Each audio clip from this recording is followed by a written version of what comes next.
Hello, I'm up here. Yeah, hello? Yeah, hi.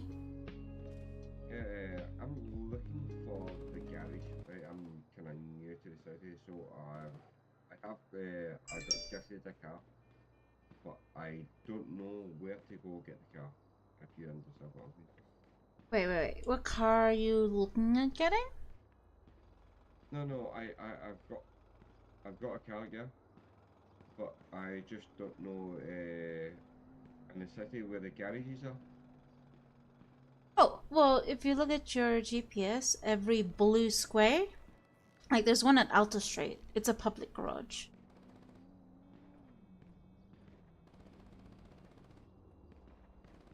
In here, you won't see. You're gonna have to step outside, or unless if you go P muscle, then caps muscle, you'll be able to see the whole place.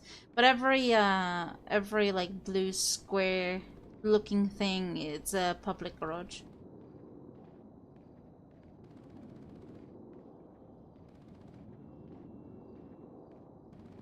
Hey, another way. What is up? Hello, it's Marky Mark. Are you trying to look for like a car that you already own, or?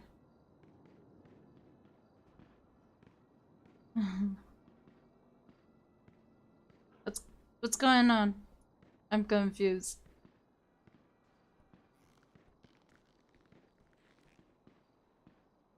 Ah, guy.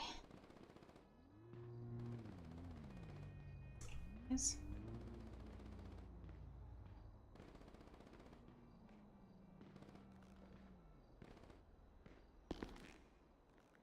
What's he doing?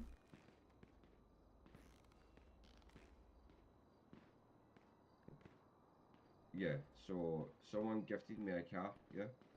Okay. So I'm just looking for what the garage where you get your car from. Yeah, it should be at like there's one at Alta Street. I don't know where that is because I'm new to the city. I've only been here for like 4 days. Sorry.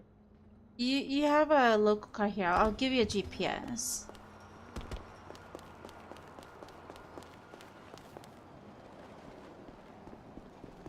Alright, if you get in the car, I'll give you a GPS.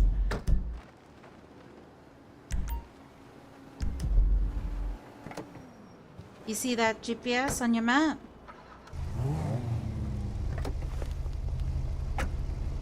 You got the GPS? Oh, thank you very much. Alrighty, take care.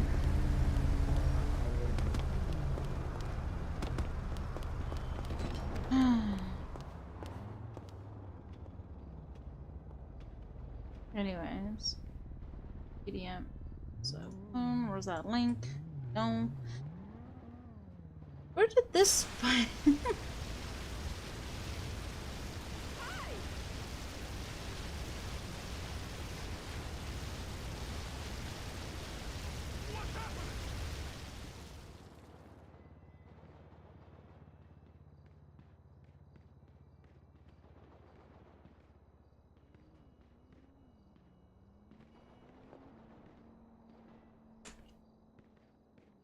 Anyways, how is everyone?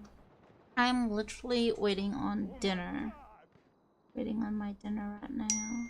Oh, looks like something got picked up.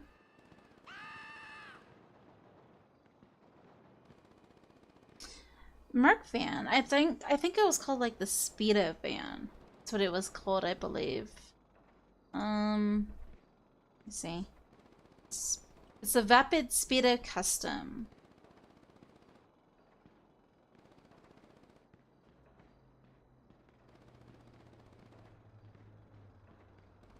Me, I'm just waiting for my dinner to arrive, and then yeah, I have a few deliveries today as well.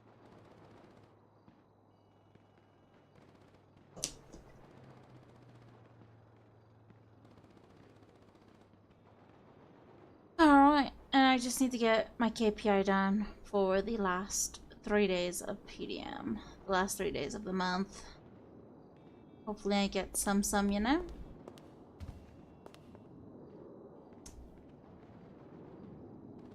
yeah, no issues. So just waiting for dinner, chilling, pelting. Doing paperwork, I mean. I always call it doing paperwork when people try to, like, you know, say, oh, you pelting. I'm like, no, I'm stapling paperwork right now. Because it's more realistic when you're at a car dealer, you know? You're doing paperwork. But yeah, I'm just waiting for dinner to arrive. I'm also waiting for my pet stuff to arrive. Corby kind of woke up a little bit earlier. Like, it's kind of unusual considering the time. But when she fully wakes up later on in the night, that's when I'm gonna she's gonna hate me again because I'm gonna change out her borrow again. It's like every week. It's funny. There's a little meme about a fish, where you change their tank all like every, I don't know, month or something, and it's like is like the meme is like, I feel like I'm every every time my tank gets changed, I'm living in the metaverse because it's not, you know, it's not his scent anymore in the tank or something like that. I don't know. It's funny.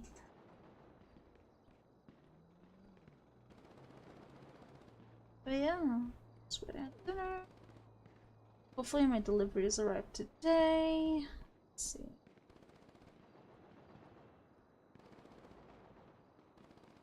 Yeah, so I got one package that is my Oculus covering plus the little Bluetooth bike, and the bike liners.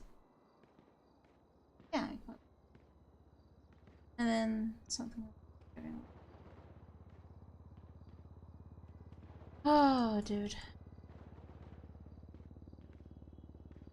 I was gonna eat prison food today. I call it prison food, the microwavable dinners. I was gonna eat prison food today, but my mom wanted something. She was craving it, so I was like, you know what? Let's just order whatever it is. Why not? Besides.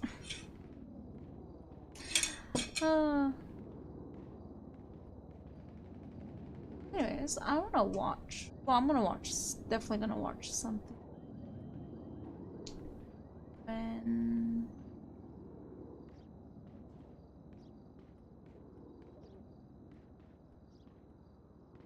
I did not get to watch that the new Vlad movie. Let's watch that actually for now and see.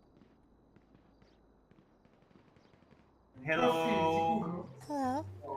Damn. What? No, your voice. Like this. Yeah, what's wrong with it? No, it's okay. Like it's perfect. So, where are you from? I'm from Mother Russia. My name is Vlad. No. Why, my brother? You haven't seen this yet. Are you okay? Like, what the fuck? Big Russian man. No. Oh, yes. No, don't leave me. I like you. Don't leave me. You want my Instagram? My Instagram, please follow me on Instagram. You're very cute, yeah? Okay. I write you my Instagram now. Wait, what the f? Hey, yo! You like? Damn. You like me? Do I? Oh, thank you. Oh, thank you, I appreciate it.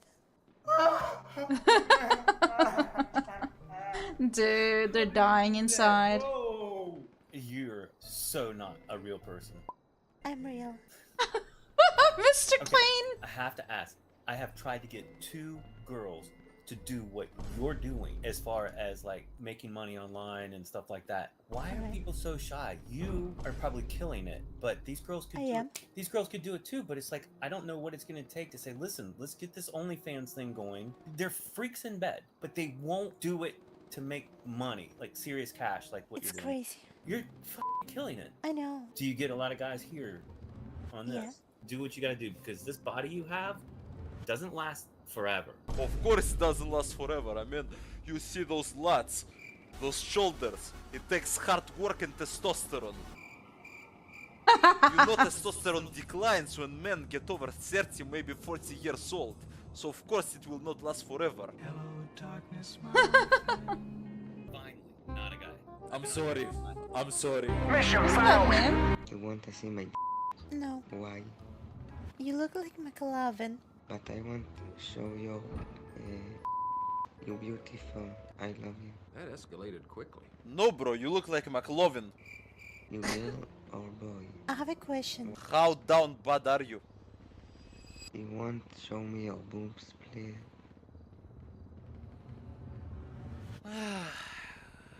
I'll take that as a 10. Yo, to E-Girl. The reason why I'm on here is I own an OnlyFans agency. Are you familiar with that? Or Oh no? my gosh. Like, what do you do for a living? OnlyFans. He owns an OnlyFans? OnlyFans Yo, I have a question. agency? Would you do shit with me? Mhm. We can collab and shit. Who have you collabed with? Who Obama, Joe Biden, and that's before I even start dropping names. It's a voice change. Get out of here, boy. You don't want your money? You don't want to get like. Bro, she just missed out on the biggest opportunity of her career, bro. On Oh some my real God, shit, these would you lay down in kids. the bed with me and do shit for OnlyFans? Easy. What about me? Same. Oh, I have a very serious question. Okay. Do you do uhu? Like this? Yes, that. Why? Come on, you look like somebody who could do that. Do you want me to?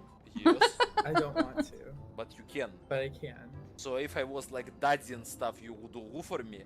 Okay, how you like to be called? I don't know. You pick something. What do you want to call me? I don't know you. You just tell me something. You tell me.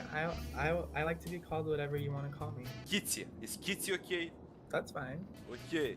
So hello, little Kitty. Can you uhu for daddy, please? I can't take you seriously dressed like that. Really? You have to dress like a dominant daddy if you want to hear that. Hello. Hello. Sorry. You look like a boy and a girl at the same time. It's because I am the girl man.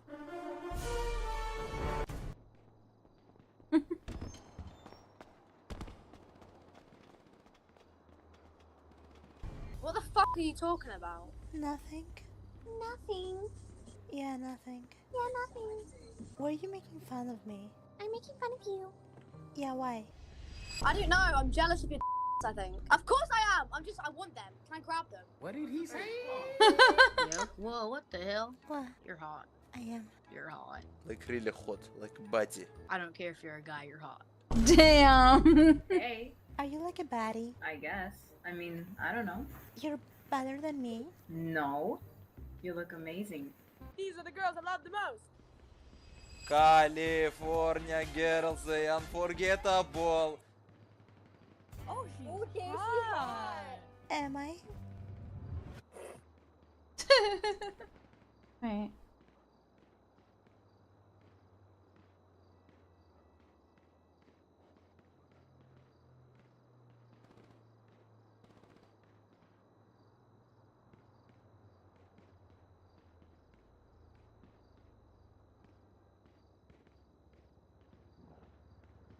My dinner's almost here.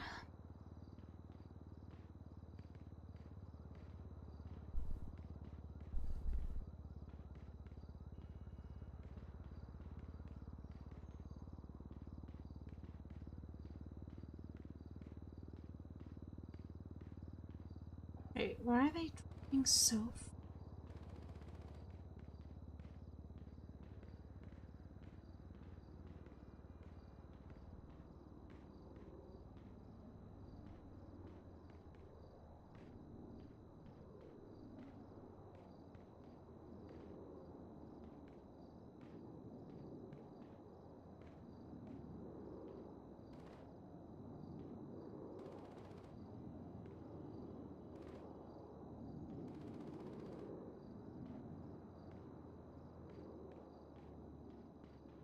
Where are they going?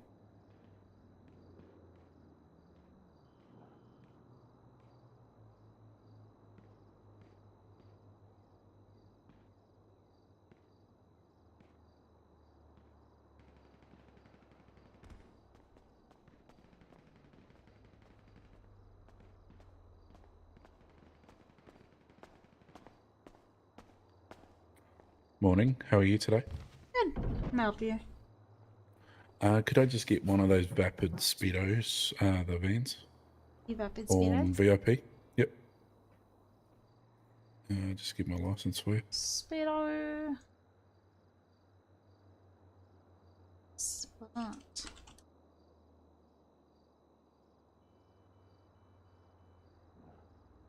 It's been a while.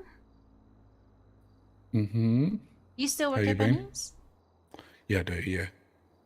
Are you able to send me an updated employee list again? Yep, I can, yep. Alrighty, let I me can do always that see now. this. Yeah.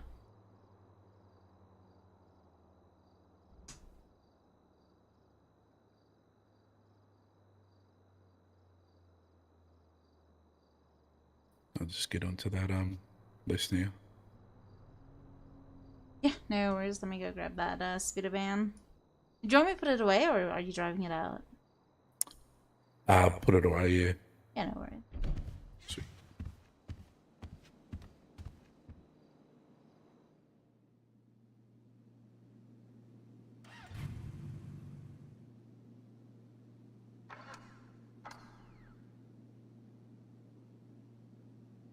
Where is it, by the way?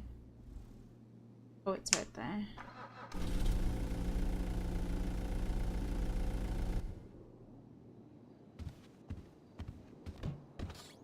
Let's get to the back.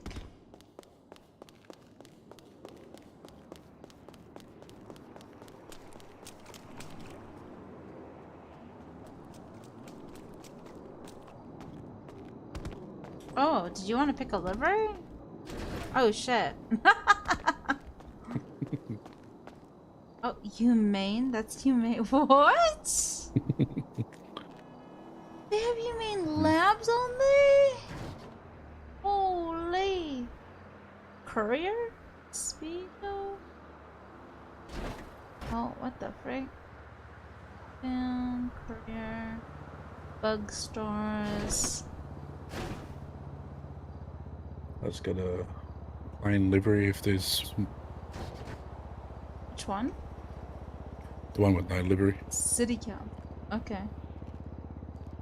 Specific Good color colour. or?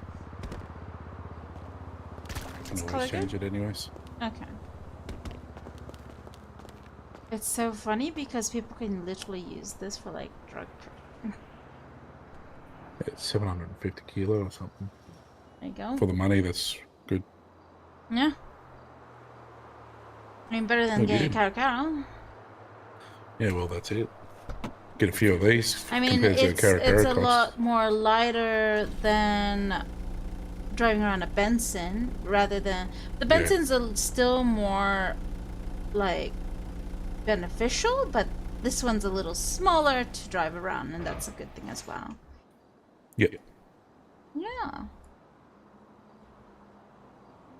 Alrighty, I will also update my list and send you our list as well. I have to do any Yep, no worries. I'll get onto my list now. Okay.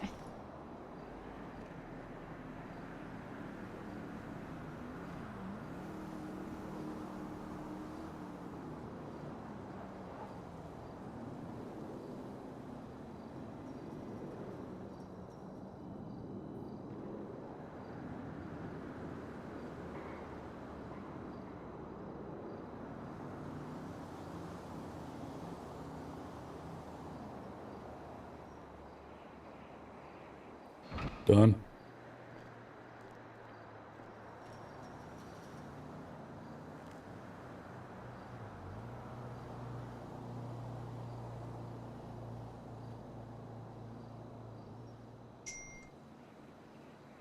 Alrighty.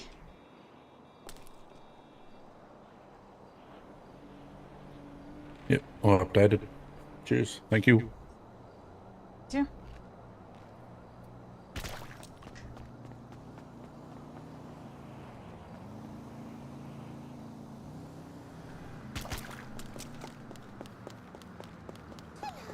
What is up, Tom Riddle or Beardo? What's wrong? What's up, Beardo? What the heck was that?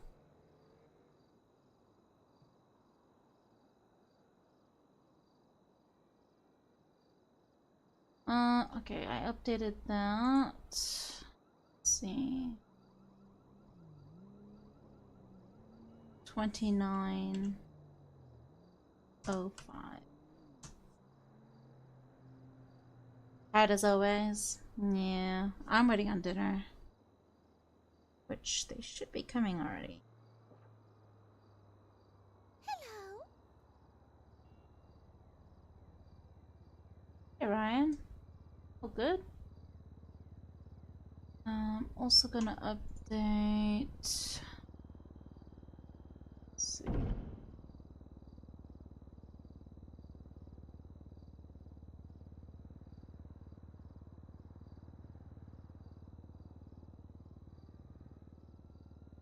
Four hours? Isn't that really early? Hmm.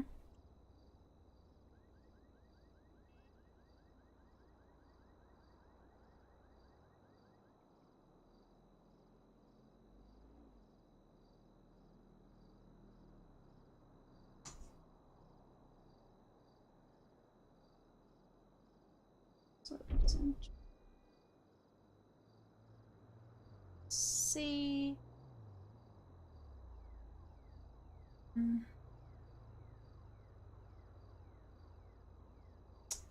Dude, I need to update also the Hollows roster. Some on.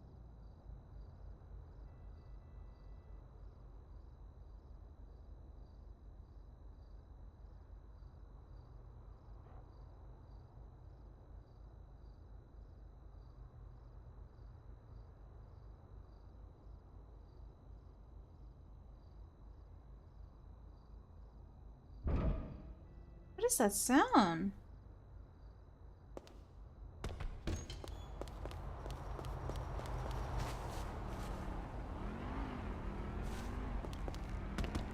I'm hearing something. Is it just me?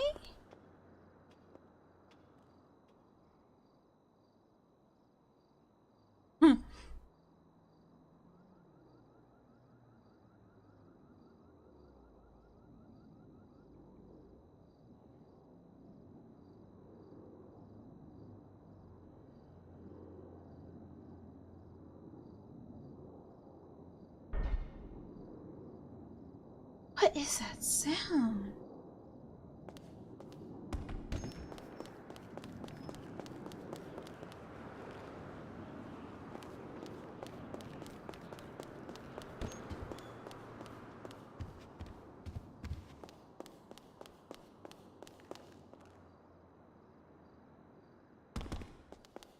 I don't know. I'm tripping out.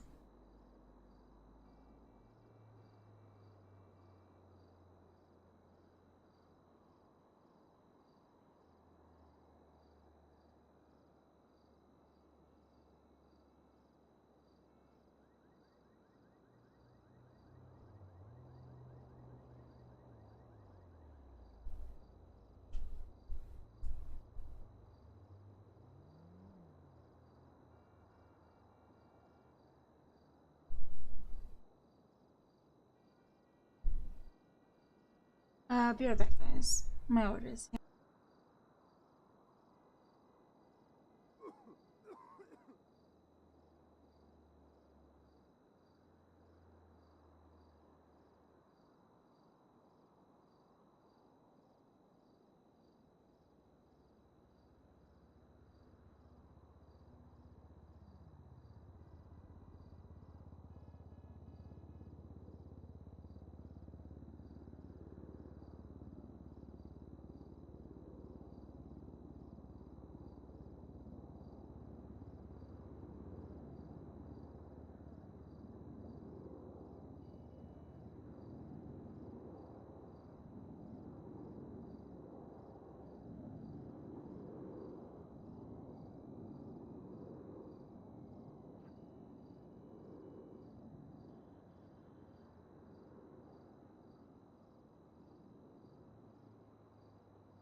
Alrighty, I'm back.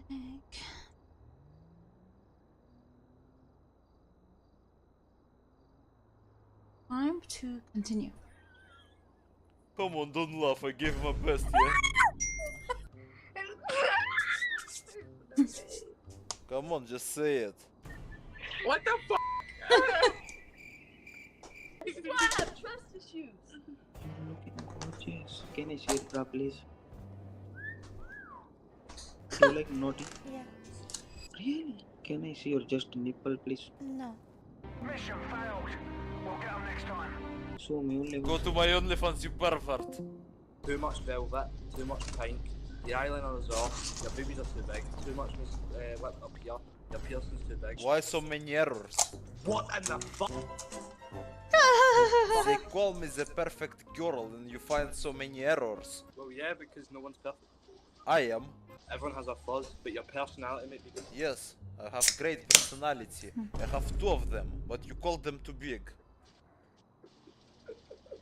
I have back pain for 2 reasons. The first reason is my 2 personality. The second reason is because I'm carrying the beauty standards too high. I swear to God, if you're a dude, I'm gonna cry. I don't believe you, prove it. Come on, give me the tears. Give me the tears, my brother, come on. Wish I could. Hey, don't skip me. You better not fucking skip me. Don't What skip the me. fuck? You're not gonna skip me, right? Alright. Where you from? Russia. Russia? Yeah. Why y'all trying to kill Ukraine? Explain how do I do that? I know you. I know you. I know you. I know you. I know you. Stop. Stop. I know you. I know you. What the hell? I know you. Oh my God! It's a person on TikTok. It's a person on TikTok, bro. It's a person on TikTok. Oh, not you. No, no, not you. It's the dude. No. Well, hello there. Flags. Hi. Nice. Can you do me a favor and just give me the prices for these new imports? The Passat, the BMW wagon, and the freaking van.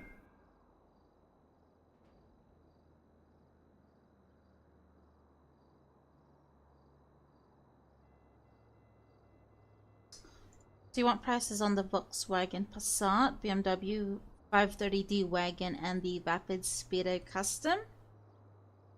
Exactly. Alrighty, the pricings of the Passat is 258,750. Oh, wait a minute. It's Monday today, right? Yeah, it is. For you probably.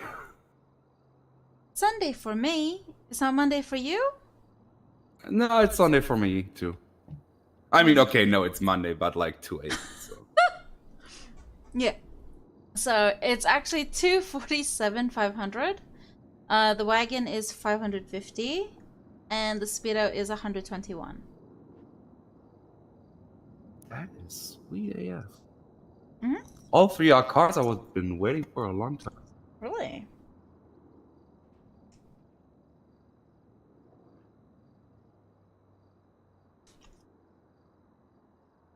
Oh yeah, yeah. I've been waiting a long time. Smith is even finally in here. I wouldn't be broke. I would be buying them right now. Oh, yeah. A lot of people are going for that Speedo Custom due to deliveries. Oh yeah, I really need a fucking van. I hate the goddamn Vapid Benson. I mean, and it's Yeah. also like, I mean, it's convenient. It's 750 kgs. It is the price of the Benson, which the Benson has a lot more, but it's a little more compact, and that's what counts as well, because not a lot of people like to drive around bulky vans, you know? Wait, what does the Benson cost? It's 115k for the Benson. Fucking hell, okay. I bought it way back, and I think I paid something like 500 or 600 for it. What the heck? That was... Way back. Yeah, I don't remember that. Well, that's a way to lose money. I mean, it's the same with when I bought the Range Rover when it was one of 6. So, I literally, like, as soon as they made it publicized and they changed the model, I lost 29.5 mil. Ooh. So, yeah. Should sue their ass. I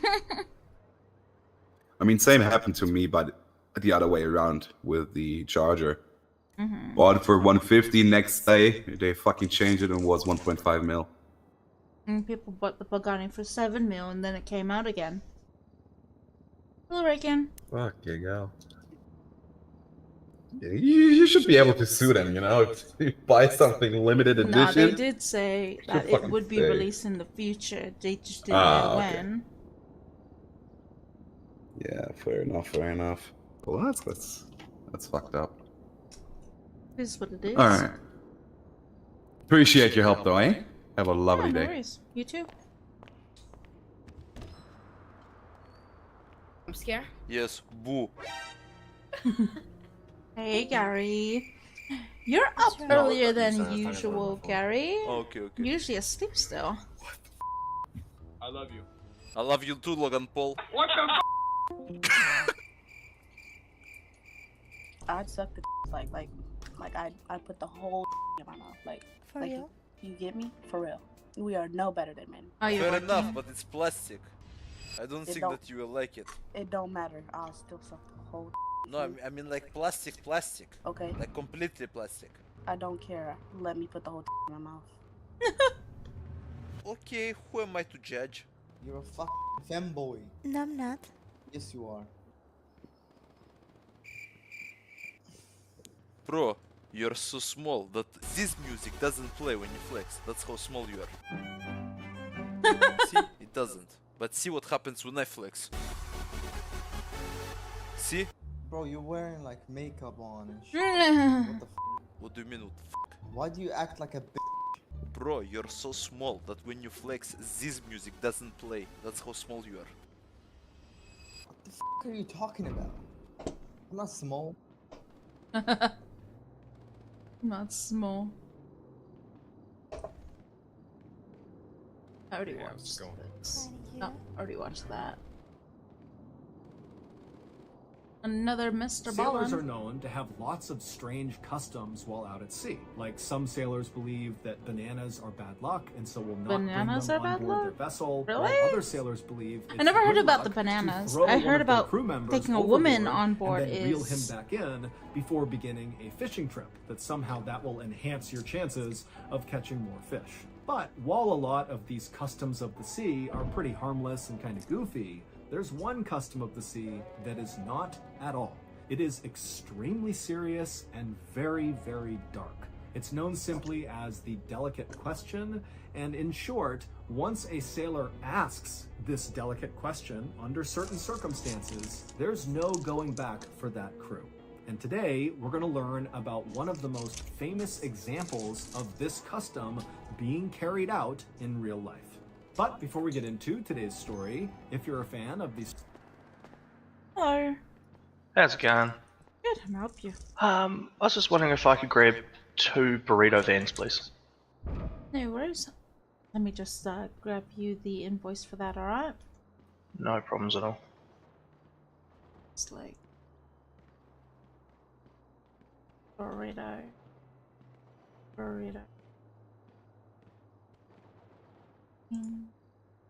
Ooh.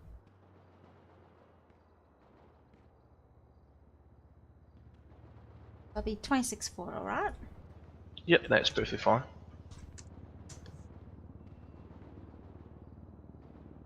I keep forgetting it's 10% Mondays. Almost. That's all paid for you. Mike Akuma. And you want me to store both of them? Yeah, if you could just store them as well. Yeah, no worries, let me grab them.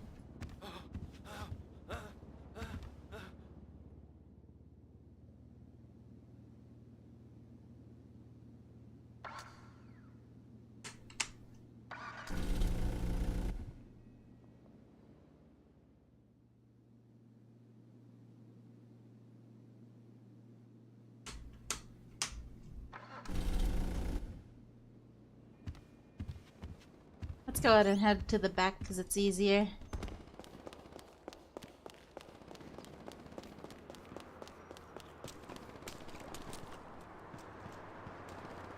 Here's the first one. Awesome.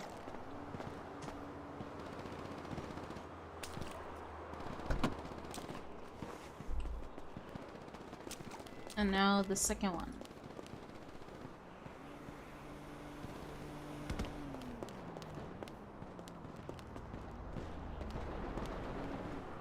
There you go.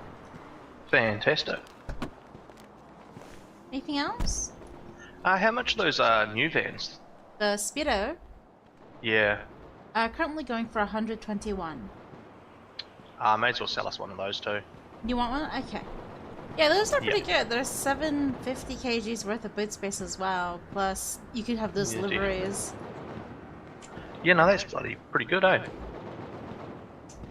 I mean, now people can, you know, roly-poly as, you know, a bug or a water or a humane lab type of thing. Definitely opens up the what to do, you know, if the liveries are there. I think the Go Postal one's gonna be funny because, you know, people could store questionables there and start going around in their Go Postal. Oh yeah. Let me go grab it.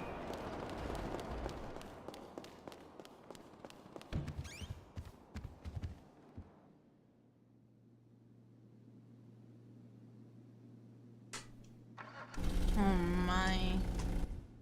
See it now. Did you want to store it as well, or? Yeah, may as well. I don't know if it'll fit here, so.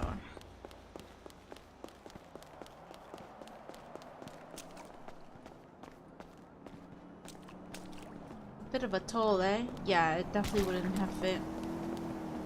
Yeah.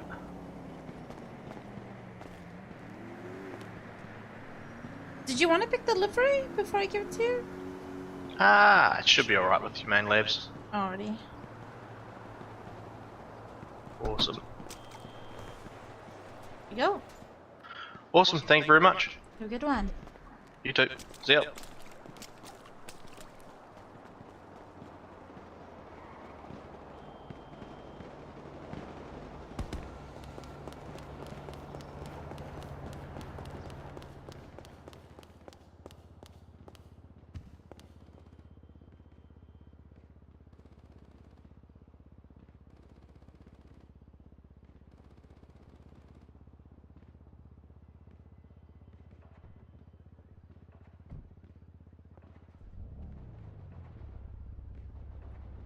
Whoops.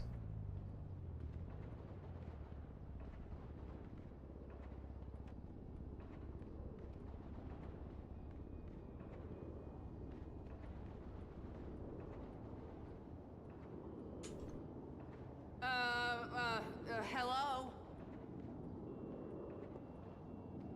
What? Oh, who is this? Slow down. I don't understand you.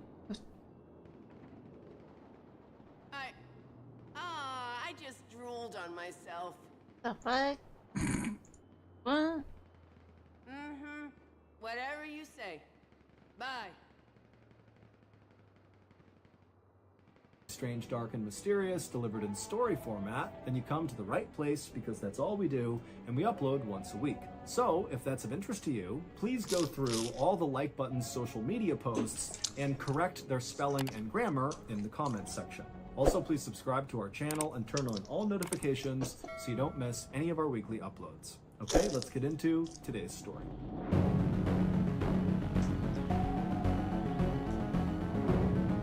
Hey Josie, what is up? I am having dinner at the moment. On the morning of watching February 6th, new Mr. Baldwin 1821, 4 young men and stood doing my on the KPI. deck of a small boat out in the Pacific Ocean. The sun was out, No Danny's yet. beautiful and warm, the water was crystal blue, but none of these 4 men were paying any attention to their surroundings. Instead, all of them were just standing there in total silence, staring at each other. Finally, one of the 4 men spoke up. His name was Owen Coffin, and he was 18 years old. And Owen, like the other 3 men, had grown up on the water. In fact, all 4 of these men had grown up on this small island called Nantucket off the coast of Massachusetts, where the main industry there was whaling, which meant sailors like these 4 men would go out and hunt whales and slaughter them for their oil. So from the time Owen and the rest of these men were very little, they were out on the water learning how to sail, and they were also learning the customs of the sea. And there was one custom in particular that Owen wanted to talk about right now with the other three men. So, in a very serious and hushed tone, Owen asked the question of the other three men that sailors referred to as the delicate question. And after Owen asked the so-called delicate question, the other three men, who were already very serious and just kind of standing there in silence, suddenly their eyes started to go wide. What? I wonder what the delicate question is. Like, what is the delicate questions that seamen don't ask? Oh, it's coming.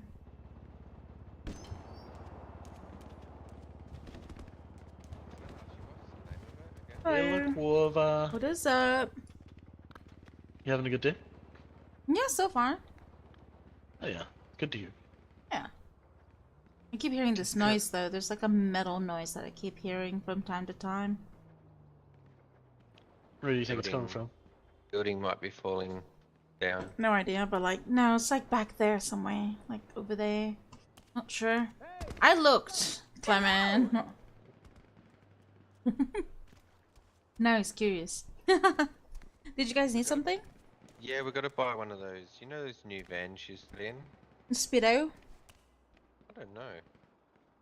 Yeah, those bought are. one yesterday. That's the latest van right now. Yeah. They're 100 and something K or something. Currently 121. Yep. Could I just grab one, thanks? Yeah, no worries. Let me go see them out. Cheers.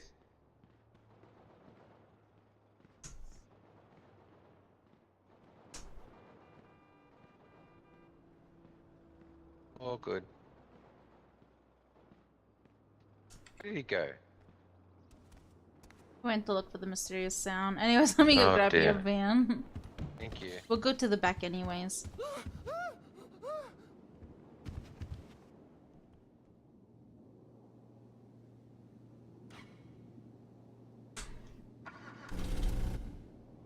Did you wanna... Oh, what the heck did this guy come from?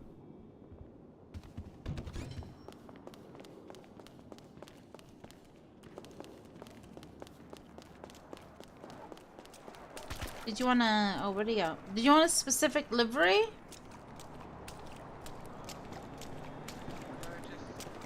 Just whatever. Just a normal color. Go for a go postal one. I'll go postal one. Okay, let's see. It's so cool. There's that. So. I tried asking for one earlier, and the guy said that he could only do me 2 times, and then he couldn't do it anymore. It was very sad. You should have bought from me. What do you reckon? Should we put it in the garage now? I'm gonna go give you the keys. Yes. There you go. I know, Josie, Thank you you. haven't seen the new vans? Alright, there you go. Anything else? No, that's it. Alright, you have a good one. You too. Can I ask you a question, Lacorva? Is there a car in the city called the Firebird? At PDM? Firebird? You mean the Superbird? Let's see. Maybe. Whenever I went to inspect it, it said Firebird. I'm not sure. Okay. What do you mean my shout? The Superbird, where would that be in? How cool does the feet sound in the water? Do what? Amazing. Like, what section would that be in, Oh, you think? it's probably the one of one. Oh, okay. Yeah. That's fair. Unfortunate. Yeah. Okay. Well, thank you, Lacorva. I hope you have a good day. Alright, bye. Bye-bye. I am literally hearing something. I don't know what it is. There's some metal type of thing, like, over there somewhere. Oh well.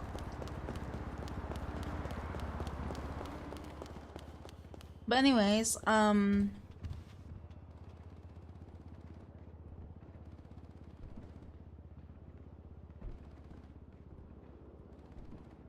But yeah, honestly, with the van, like, a lot of people, like, I was the one that gave some of the people idea. I'm like, dude, this Go Postal van can literally be used for drug pushing. or doing houses, but, you know, pretending you work for GoPost, or even community service saying, oh, I'm just trimming the trees here and there, and then just, you know, yeah. It's better than a Rumpo, but, okay, so the Speedo cost 121, and the Benson costs 115. The Benson has 5,000 kgs in storage. It's just so bulky that people prefer getting a smaller storage type of thing. So they would rather buy the Speedo for the 750 kgs versus getting a Caracara that's 800 kgs that's so expensive, or having a very bulky Benson that's kind of lower in price. It really depends on the person. I think the only reason I would buy the Speedo is if I wanted individuality of what I was gonna store, you know? Like what I'm gonna store in there. Like if I run out of, you know, whatever. Or Rolly Banks. Right. Anyways, let's continue with Mr. Bolin. I want to know what the delicate question is. Wide, and their mouths went agape, and then again, all of the men just kind of fell into total silence. The only sound they could hear was the splashing of the waves against the side of the boat. The captain of this vessel was a man named George Pollard. He was 28 years old, and he was actually Owen's older cousin. And what George wanted to say to Owen in response to his delicate question was no. But George didn't say that. Instead, he just put his hands up over his mouth and stared kind of incredulously at Owen and the other two men who were also teenagers. Their names were George and Barzillai. And as he stared at these other three men, he realized that their answers to the delicate question was a resounding yes. They knew it had to be a yes. They had to do this. And even though George could totally override them because he was the captain and so technically in charge, he knew in this situation, under this particular custom, he couldn't overrule them. And so, with his hands still over his mouth, George just nodded a yes. Yes, let's go forward with this custom. And so, with a unanimous decision to move forward, Owen slowly reached down and pulled out the ship's logbook from underneath one of the seats behind him. And then he opened up the book and he flipped to the back pages of the logbook, which were totally blank, and he grabbed one of the pieces of paper and he ripped it out of the book. Then Owen began to rip this piece of paper into strips. First, he ripped 3 identically long pieces of paper, and he held up all 3 at the same time to show the others that these are the 3 that are the same. And each of the 3 nodded their head, yes, we see that. And then Owen reached down, he grabbed the paper again, and he ripped a 4th strip out, and this one was dramatically shorter than the other 3. And so Owen held up this much shorter piece, and he showed Charles, George, and Barzillai, and again, they all kind of nodded in agreement, yes, we see, that's the short piece. And so once the whole group was satisfied that they had their 4 strips, Owen took off his hat, he put all 4 of the strips inside, mixed it around, and held out his hat. It was time. The first man to reach into Owen's hat was Owen's older cousin and the captain, George. He reached in, he pulled one of the strips of paper out, closed it in his fist so he had no idea which one it was, and pulled it back and held it close to his chest. And then one by one, each of the other men did the same thing, reaching in, grabbing their strip, not looking at it, and holding it against their chest. And then once all the strips had been taken, at the exact same time, all 4 men extended their hands into the middle of the circle they were standing in, and they opened their hands palm up to reveal which strip they got. And George, Charles, and Barzillai all had the identical long pieces, and Owen, the 18-year-old, the younger cousin of the captain, the one who had ripped up the strips, he had the short strip. And immediately when his older cousin, George, saw this, he yelled out, "No, let me take that one." But Owen said, "No, this is customary. I want this." And so after a few moments of the men kind of collecting themselves and calming down, Charles then grabbed the logbook again, flipped to the back of it, pulled out another blank page, and he ripped it into strips again, except now he was only ripping them into 3 strips, 2 long that were identical and 1 short. And once again, as he ripped them, he held them up to show the other men, to show this was a fair process. Then Charles took off his hat, put the 3 strips inside, and extended it to George and Barzillai. Owen was not a part of this round. And so George and Barzillai, one by one, reached in, took their strip, held it to their chest, and then Charles, he would take the last strip, he would hold it to his chest, and then once all the men had their pieces, they held their hands out into the middle of their now smaller circle, they opened their hands, palm up, and this time it would be Charles, the man who ripped up this second round, who would discover he had the short strip. And as soon as Charles saw this, he threw it on the ground and he ran to the other side of the boat and began screaming, "I can't do this! I can't do it!" Meanwhile, Owen, George, and Barzillai didn't even move or flinch. They just stood there waiting for Charles to calm down, because they knew he knew this was a very important custom. And once you begin doing it, you can't just stop. Charles would have to come back over and play his role. And so after a few minutes of Charles still kind of calling out that he couldn't do this, tears are coming down his face, he finally wiped the tears, he calmed himself down, and he walked back over to the group, who again, they hadn't moved. George, Barzillai, and Owen, they're just standing there waiting to continue this custom. And so as Charles began coming back over, looking ready to continue, George, without even saying anything, reached down and unlatched a door on the side of the boat. He opened it up, he reached in, and he pulled out this long object that was wrapped in canvas. And then he handed this object to Charles. And then once Charles had possession of this object, Owen, the man who had first drawn the short piece of paper, said to the group, "Now it's time for a moment of silence," even though at this point none of the men were talking. But still, they formed a tight circle with Charles holding this object, and they all bowed their heads, and they just stood there in total silence. And then, once Owen raised his head, the other three did as well, and Owen, one by one, touched the shoulders of each of the men and reminded them that this had been a fair process. Then, without saying another word, Owen turned away from the group. He walked over to the edge of the boat, looking out over the water. He got down on his knees. He made sure his posture was good, and he looked out over the water. Owen had always loved the ocean, even though his own father had died out at sea.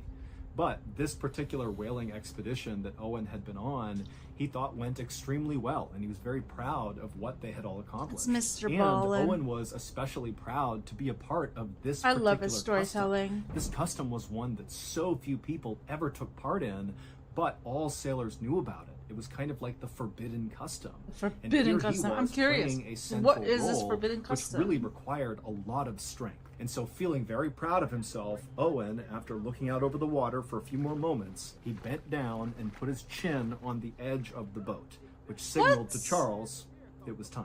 And then once Charles saw that Owen was in position, he stepped away from George and Barzillai and walked over to Owen, carrying this object wrapped in canvas. And then once he was right behind Owen, without saying a word to him, he unwrapped the object, and it was a rifle. And once the rifle was uncovered, he placed the barrel against the back of Owen's head, and then he fired a shot. And instantly, Owen slumped to the ground, dead, and Charles kind of staggered back and fell on the deck and let out the strangled scream. What the He heck? couldn't believe what he had just done, but he knew there was no other choice. Once they decided to do this sacred custom, they had to take it to the end. And so George, who had just witnessed the execution of his younger cousin, was deeply troubled and pained, but he too knew they had to bring this custom to the finish line, which meant it was George's turn to step forward and play his part. And so George walked up to his now dead younger cousin, and George pulled out a serrated knife and cut off Owen's head. And then once Owen's head was removed, he placed it on the deck, so Owen's face was looking away from the other men, like he couldn't see what they were going to do. And then once the head was in place, George went back to Owen's body and began cutting him open and pulling his organs out and handing them to Charles and Barzillai. George also began cutting off long strips of Owen's flesh. Why would creating they sort of do that? fillets. Like, what's this And then, even fucking though custom? there was a spot on the boat to have a fire, the three men decided they just could not wait. And before long, the only sound that could be heard on board this little boat floating out at sea on the Pacific Ocean was the sound of Charles, George, and Barzillai tearing into Owen's raw flesh with their teeth, turning their beards bright red with his blood. Wow. The delicate question that Owen asked the other men at the beginning of this story was one of the most feared questions amongst sailors. and it was only asked if there was a shipwreck or some sort of emergency that happened out at sea, which meant the group had almost no chance of survival. Only in those circumstances was the delicate question appropriate. And what it was, do we draw lots to determine which one of us dies so the other can eat them in order to have a better chance at survival? And so during that first round, when Owen had drawn the short strip of paper, that determined he would be the one who was murdered and eaten. And then in the second round, when Charles drew the short strip of paper, that meant he would be the one to kill Owen. On February 6th, 1821, the day that Owen posed the delicate question, he and the other 3 men had been lost at sea for the past 3 months after a whale had struck the side of their whaling boat and left them adrift with almost no food and no water. There had been other men on board the Essex who had died from starvation. Dude, this is what I'm talking about, his and stories. their bodies had been consumed by the surviving sailors until on February 6th, they were down to just these 4 men and no more bodies to eat, which is why they decided it was time. They had to ask the delicate question.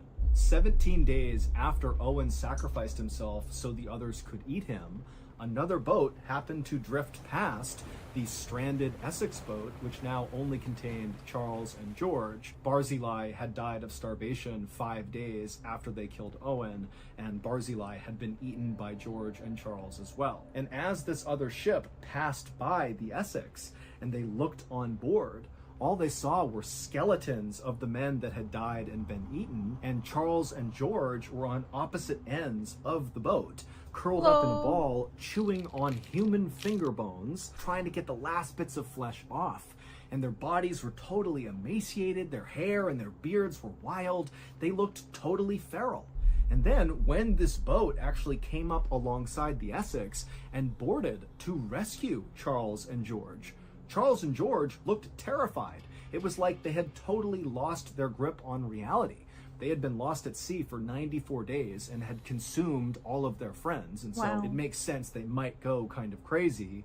But after this crew was able to get Charles and George fed and get them water and cleaned up, they kind of regained their composure and their sanity, and they were very thankful and happy to be alive. The story of what happened to the crew of the Essex quickly spread all around the world, and in fact, it served as inspiration for Herman Melville to write his classic American novel, Moby Dick.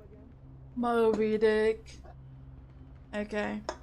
That's the origin of On March Moby Dick. 22nd, 1994, 4 people were sitting in a circle inside of a dark hotel room in England.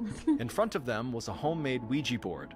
The 4 people in the hotel room reached out 1 finger each and placed that finger on a glass cup that was flipped upside down, resting in the middle of this Ouija board. After looking around at each other nervously, one of the 4 people began to speak out loud.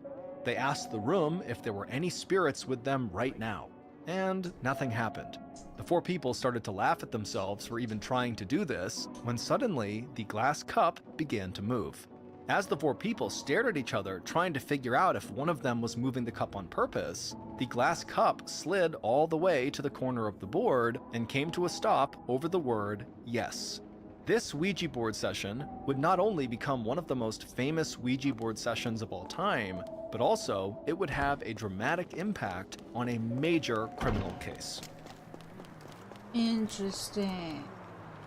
Podcast. So that's going to do it. If you enjoyed today's story and you want to hear more like it, be sure to check out our podcast called the Mr. Ballin Podcast, which is available exclusively on Amazon Music. There is a link to the podcast in the description. Alrighty. Well, that was, wow. See, the thing about Mr. Ballin is I love how he retains info. So in the beginning, you thought, oh, these guys are going out to do whaling, and it wasn't really, you know, well, you know, it wasn't really like a desperate situation until in the middle of that story, he explains why they had to do it. Yeah, I'm like, dude, okay, that explains it. They were actually stranded for some days. Oh, God. That's why I like Mr. Ballin. Like, he literally draws you into the story.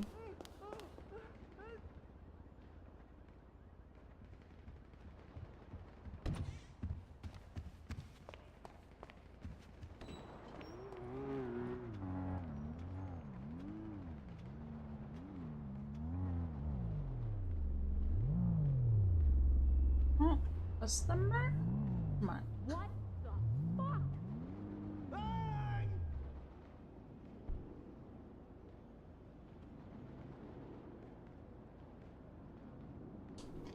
You know it.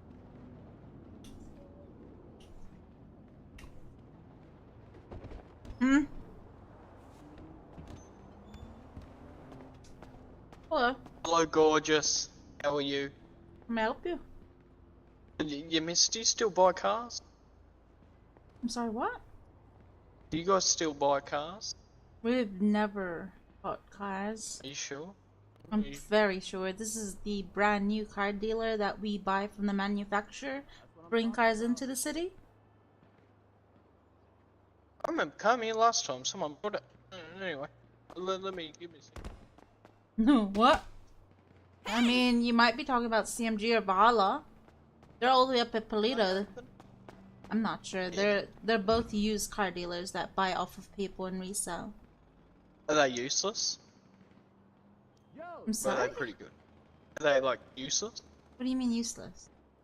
Like useless? Like, Which? will they give me a fucked up car that's fucked? Like broken? Shit? Well, you Oh, could check out their stock if you want. No, because I need to know that these are brand new cars, yes? Yes. It's really up to you. I mean, No, are these brand new cars right here, miss? yeah, these are we get from the manufacturer to bring in city. Yes. Thank you. That's all I needed to know. Can I have a hug? No. Wishing my luck? Okay.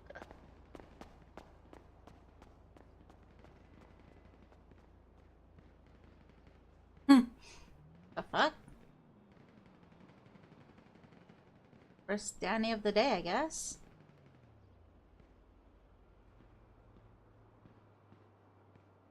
Holy.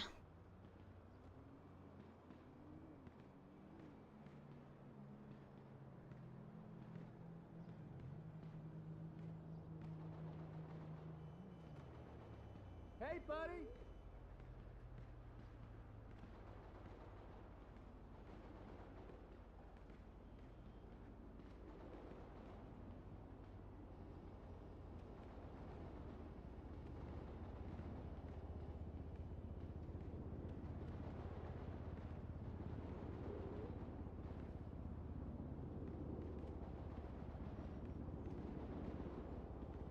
We're looking at Tuesday, right? Hey, man! Damn! Damn!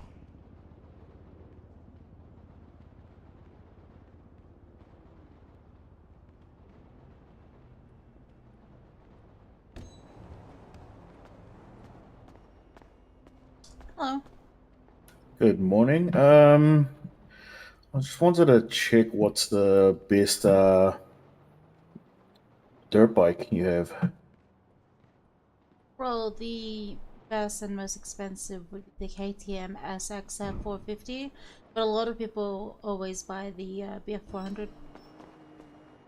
Yeah, and I have one of those already. What's the next step up from the BF 400? I mean, it could be any of the KTMs. How much is that?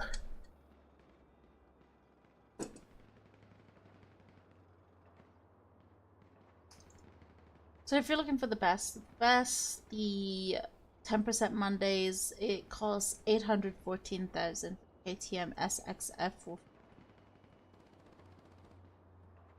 450. 800. All right. I'll gather the money together and I'll be back. Thank you. Yeah.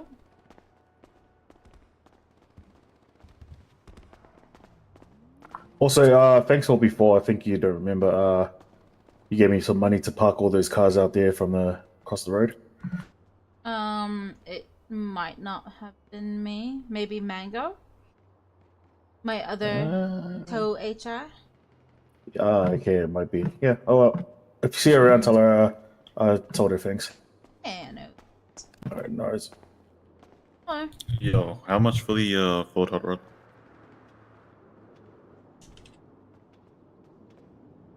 Ford Hot Rod currently going for 302,500. Yeah, can I get one of them and the Vapid Speedo custom or yeah? I don't know what they. Yeah, The no new fucking worries. van thing. Let me just combine the invoice, alright? And does Benny still get discount? Do you have an ID? No, I'll get one from my car real quick. I'll be back in a Yeah, second. no issues.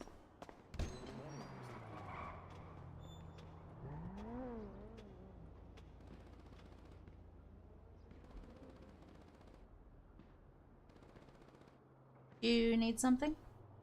Oh yeah, Miss, could I get a price check on the Nissan GTR? 2017, I believe it was.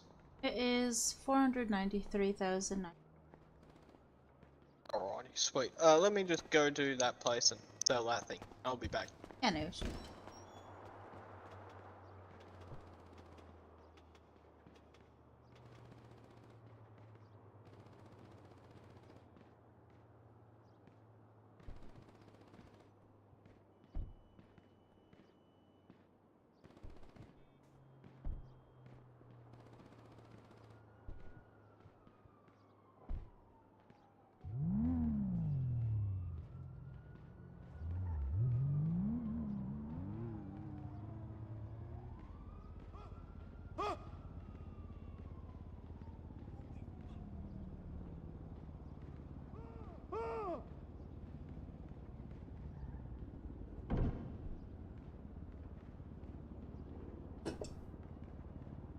Why do they park like that? Oh my.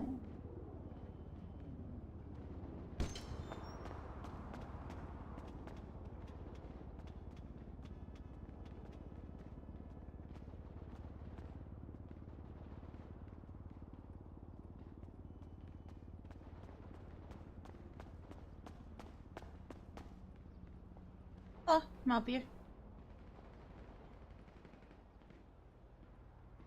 Did you need help with something?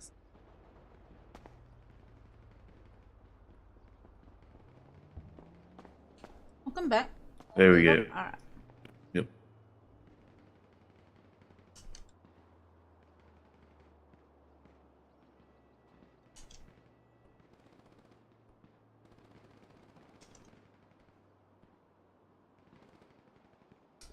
So that'll be 450 and 800.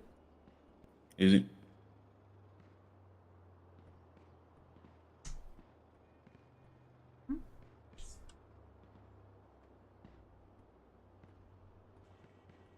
Alright, let me go grab both of those. Did you want me to store both of them or?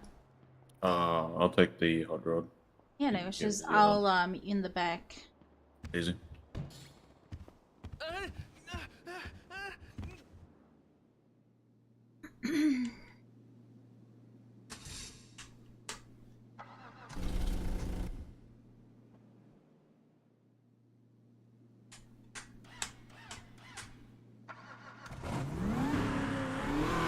Interesting car.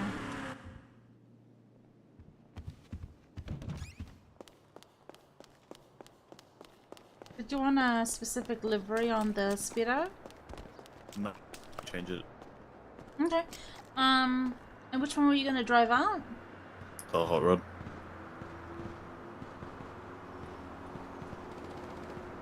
Here's the Speedo.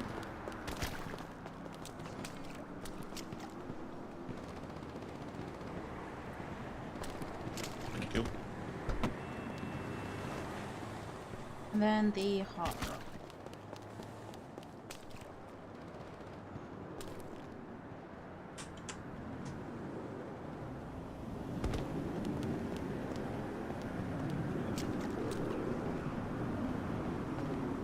There you go.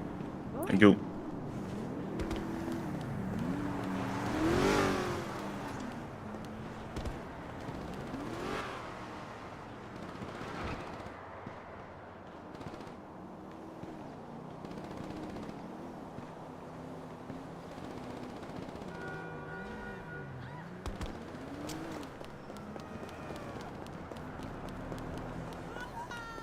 Anyways, did you need help? Yeah, is this where I purchase a new car? Oh, what car are you looking to get? I'm not sure yet. I was hoping I could look at a couple of options. Have you checked our showroom in front of the blue counter? Where is that, sorry? It'll be in front of that blue counter over there. Okay, thank you. Mhm.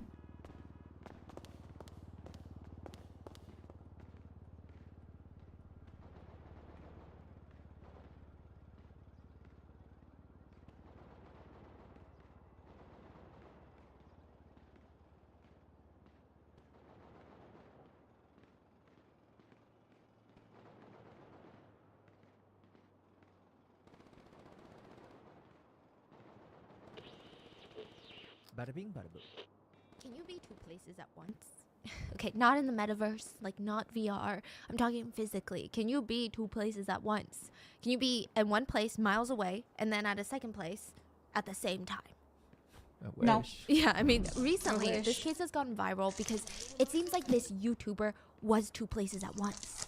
So December 18th of 2022, so just this last December, Steven was home. And we don't have his Ring camera footage to prove that he was home, but we do have a live stream, which is like the next best thing.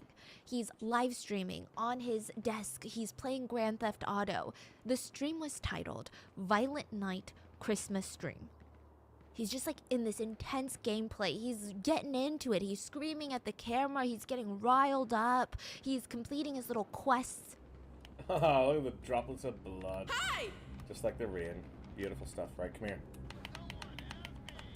No one's coming to save you. La la la la la la, Christmas in a week. He's live streaming at home, but the very same night, it's alleged that he was somewhere else entirely. He was allegedly caught on CCTV on his way to murder his pregnant girlfriend. Is there any way But I how can could that see be? the I mean, he was prices of clearly the at cars home, in the sitting at his showroom, desk. or?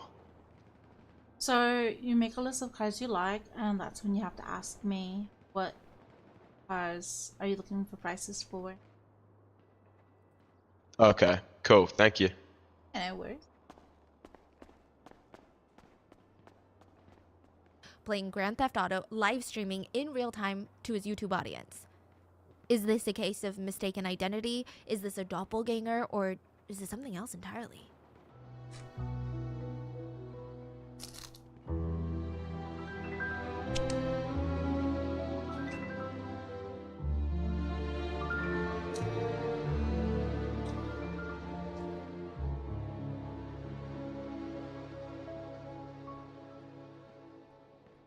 As always, full show notes are available at rottenmangopodcast.com. I did miss you guys for a main episode this week. I had to have emergency tooth extraction. I had 4 teeth extracted. I wasn't expecting it. I didn't plan ahead for it. And this is like...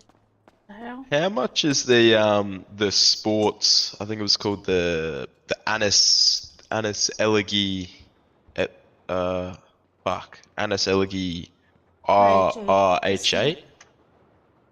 It's 242,000.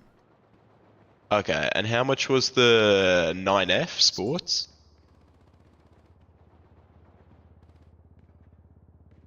F for the 9F Cabrera. Yeah, I think that's it.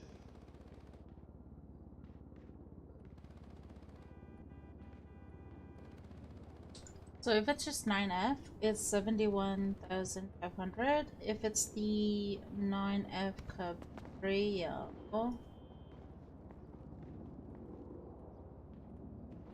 that one's 88.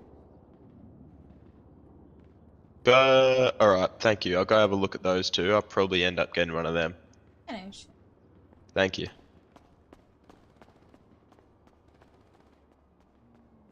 Day 3 post-op. So if you guys are watching the video on YouTube, or if you're watching Rotten Mango video on Spotify, I apologize if my facial movements are kind of odd. Everything is odd inside my mouth right now. Like, it's a lot of stuff.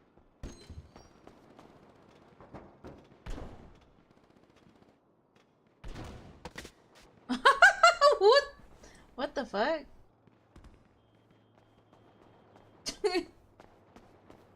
Hello. You fell down. It was so funny.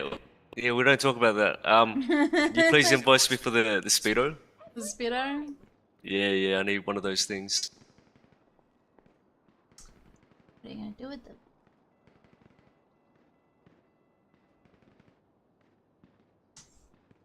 What are you gonna do with those things, eh? Eh?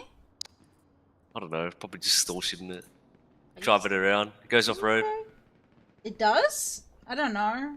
Yeah. You should try it. It goes like full off road. Like a rumper. That's crazy.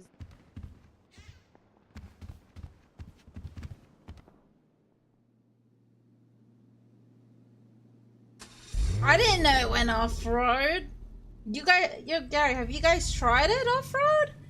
Imagine escaping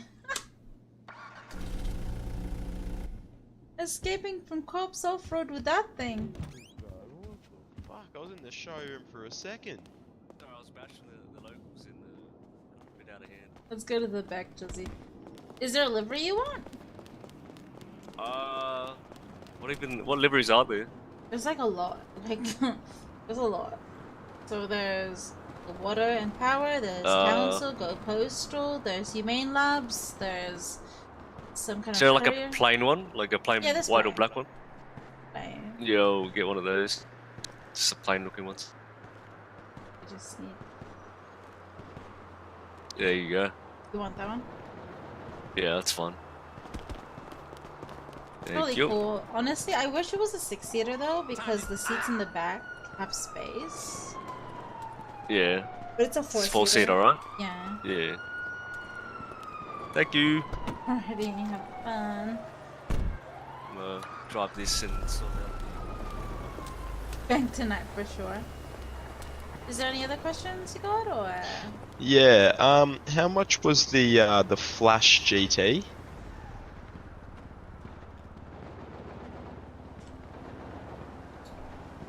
Flash GT is 198,000.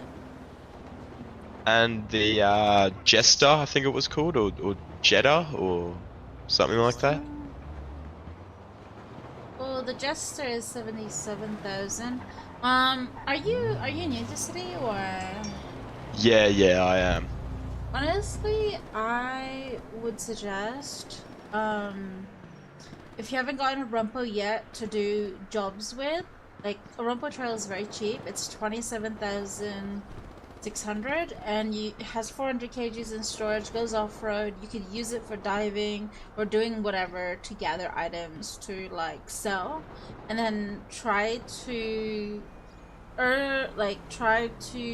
make money until like 300k, and then maybe buy an Evo 9 for your like first sporty car. I'm saying this only because you want to buy a car that will have a good sell back value. You don't want to go through the local cars because it's hard to sell to people, and it's hard to sell at the used car dealer. They won't take it. Right, okay. So if you buy cars, like the most popular cars are like Evo 9, or even all the Skylines are popular, like R34, R35s. They're all racing cars. Right now the R35 is very hard to buy. You could buy it brand new from us, but buying it cheaper from someone else, it's very difficult right now because of the races that's been going on. Right, okay. So Evo 9 is a good start. Honda Civic EK9 is also a good start. It's only what, 50 some K, but it has good speed. Yeah, okay. What would that be under in the showroom? And what was that one called? That last one you said? Honestly, any car, if you go into any of the categories, I do suggest looking through imports. Okay. Because imports is where a lot of people they buy off of the imports, and you have a lot more sell value there versus getting from the local categories. Okay, I'll go check that out now. Thank you. No worries.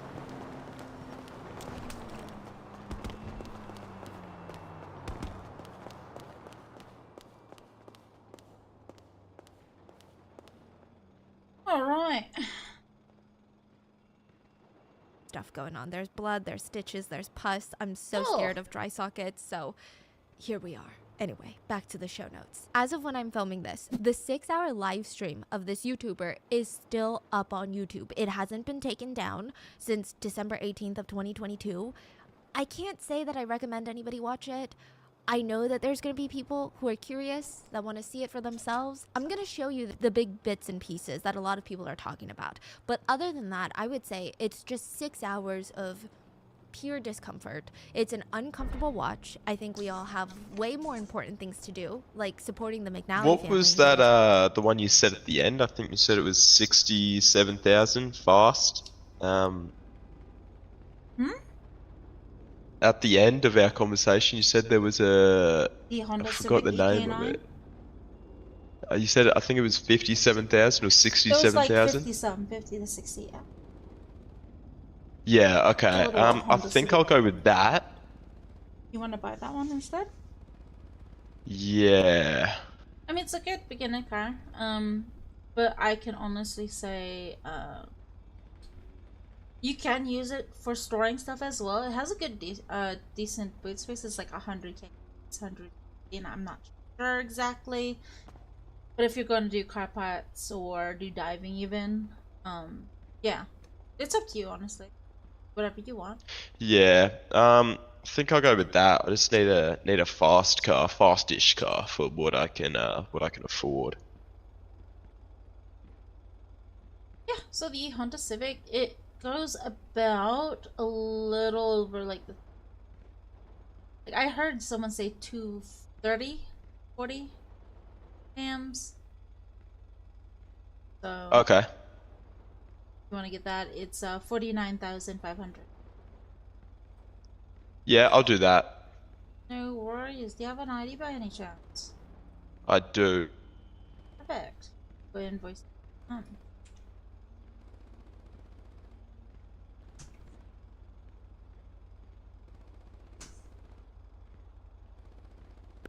How do I do this invoice?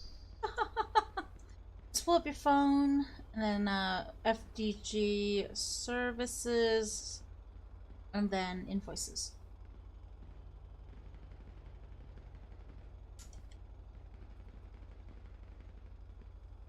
Where do I go on the phone? Bank or It'll be mail? in the FDG.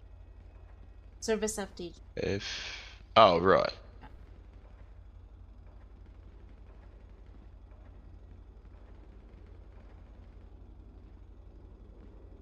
Alrighty. In just a moment as I grab your car. Thank you.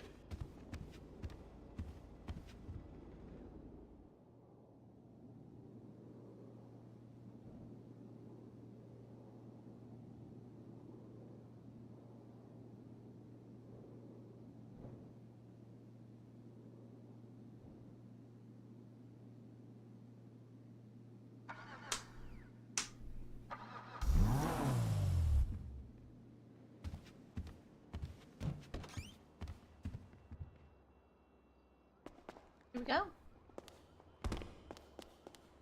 You could go to the mechanic, have the color change, whichever you want. Alright, awesome. There you go. Are you driving this out today, or would you like me to put it away? Yeah, I will be. Yeah, no issues. Enjoy. Thank you. What is that sound? I keep hearing that metal sound. Once he leaves, I'm gonna go look for it. Like, I'm gonna look for it. Alright. I'm gonna look for it. Like, I'm so curious where that sound's coming from. Like, where is that sound?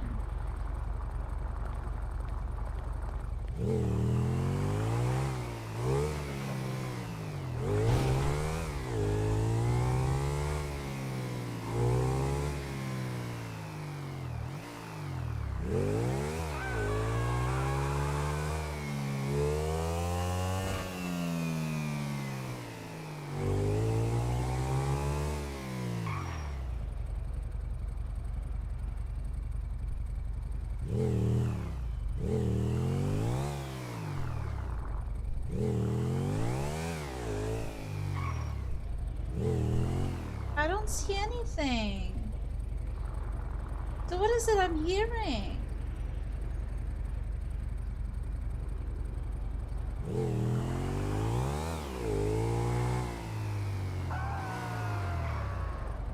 Why are there people shouting?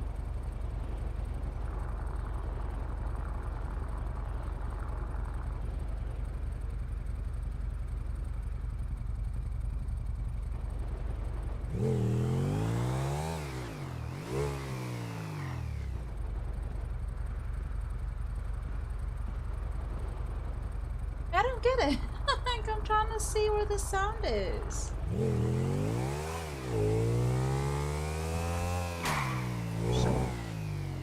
Oh shit. Am I trapped? Oh.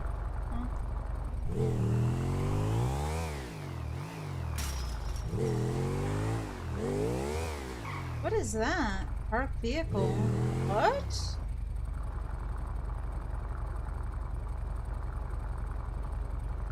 Parked vehicle? How come there's a parked vehicle over there? There's a parking here. This thing?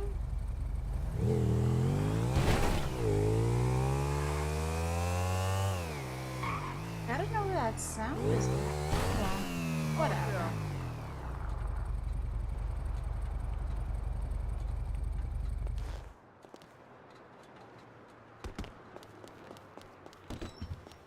Through these cars.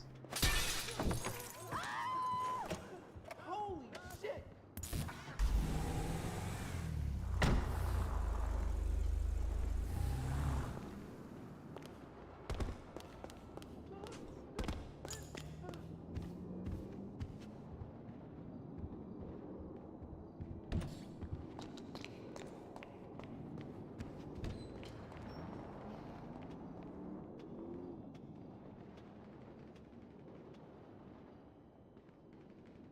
Justice. It's just not something I would recommend, but it is there. So with that being said, there was this huge rally for violence against women in Ireland. I think there were like over 1,000 people gathered there. Most of these people, they're angry, they're upset, they're sad, they're in grief. I mean, they're holding up signs, end violence against women, justice for Natalie, or one that was even more emotional was she was just at home. She was only at home. Natalie McNally was at home when she was viciously attacked and murdered. It said that she was stabbed. There were just a lot of emotions in the faces of the crowd, but this one kind of stood out. This guy, and maybe it's hindsight, maybe not. But there's a man standing amongst the crowd in the rallies, Steven. He's a YouTuber. Look, he might not look or sound familiar. YouTube is a huge environment, but Steven was a bit of a micro-influencer. He had a little over 35,000 subscribers, which is a lot, don't get me wrong, but he had a super niche audience.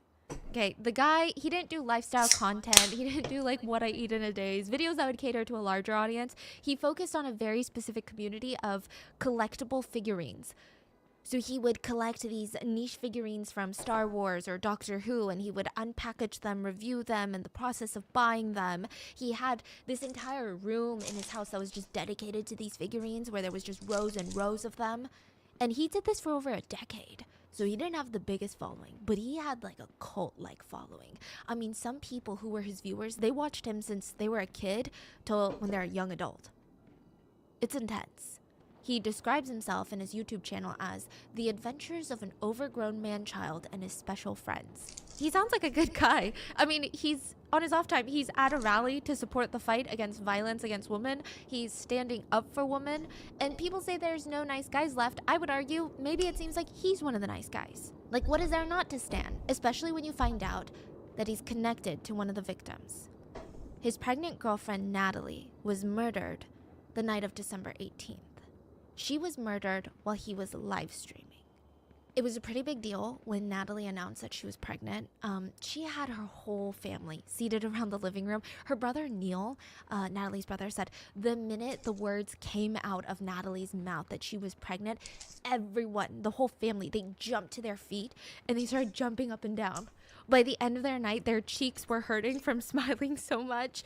And Neil said even when everybody left, he caught himself like skipping around the house, cleaning up. He was just so happy. His little sister was pregnant. At this point, the McNally family, they felt like the fall of 2022, just 2022 in general, was gonna be one of the best years of their lives.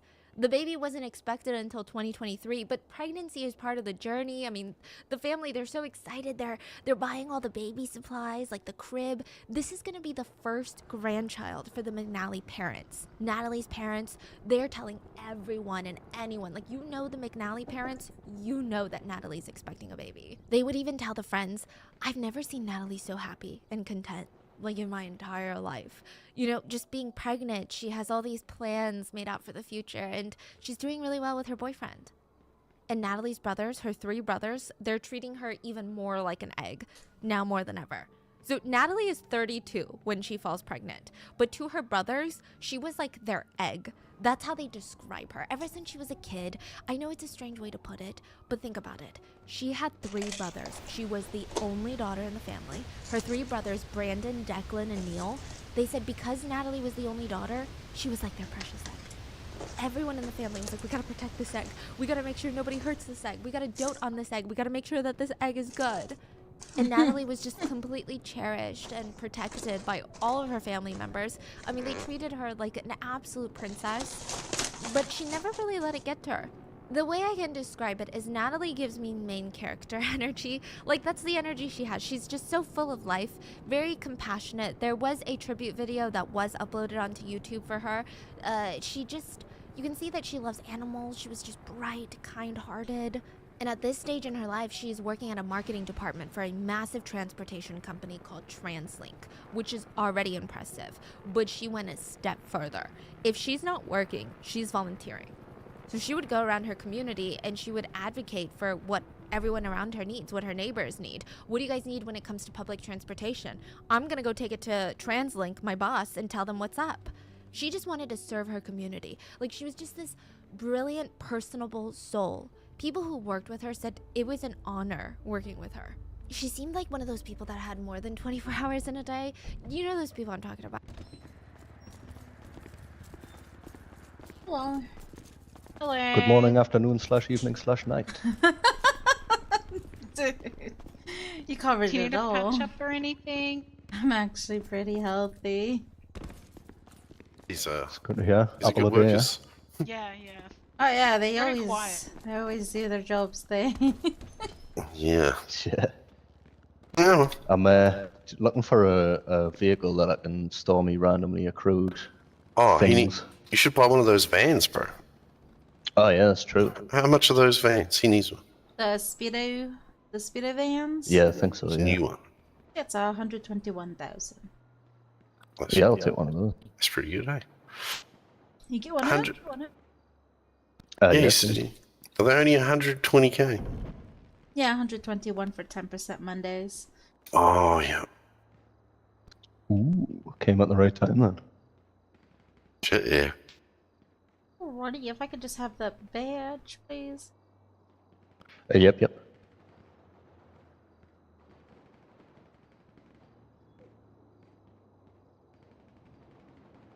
Alrighty, let me invoice you the amount. And is there a certain livery that you want with the van?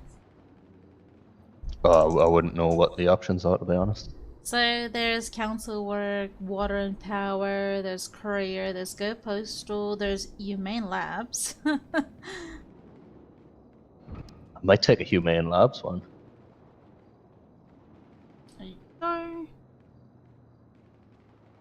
Just get that invoice. Yeah, it helps if I pay it, doesn't it? I mean, EMS Yeah, can what? buy cars regardless. Alright, just give me a moment. No problem. You usually EMS like to buy Humane Labs cars are big, for like but neither help. storage.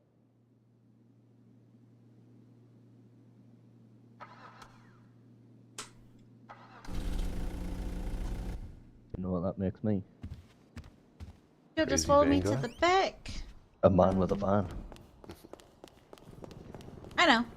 But if ever he does quit EMS, at least he'll have a car, you know? If ever. Oh. This is the Humane Labs one. Yeah, that'll come in handy for me unorthodox medical experiments. True. I give you the keys. Oh, and did you want me to put this away? Yeah, you can do. Alright, let's choose. There you go. Thank you. Much What did I appreciated. say? You as well.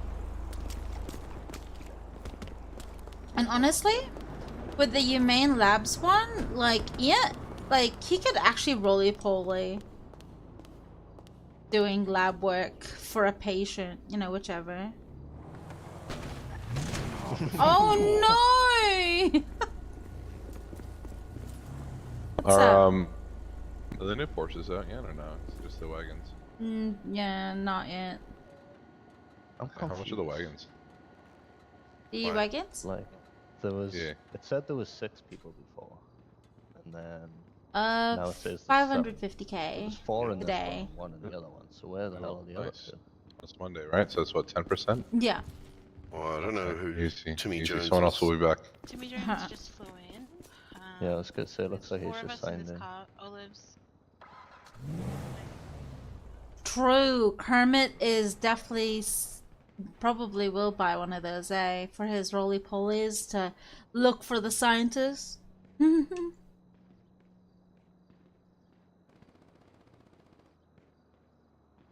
But yeah.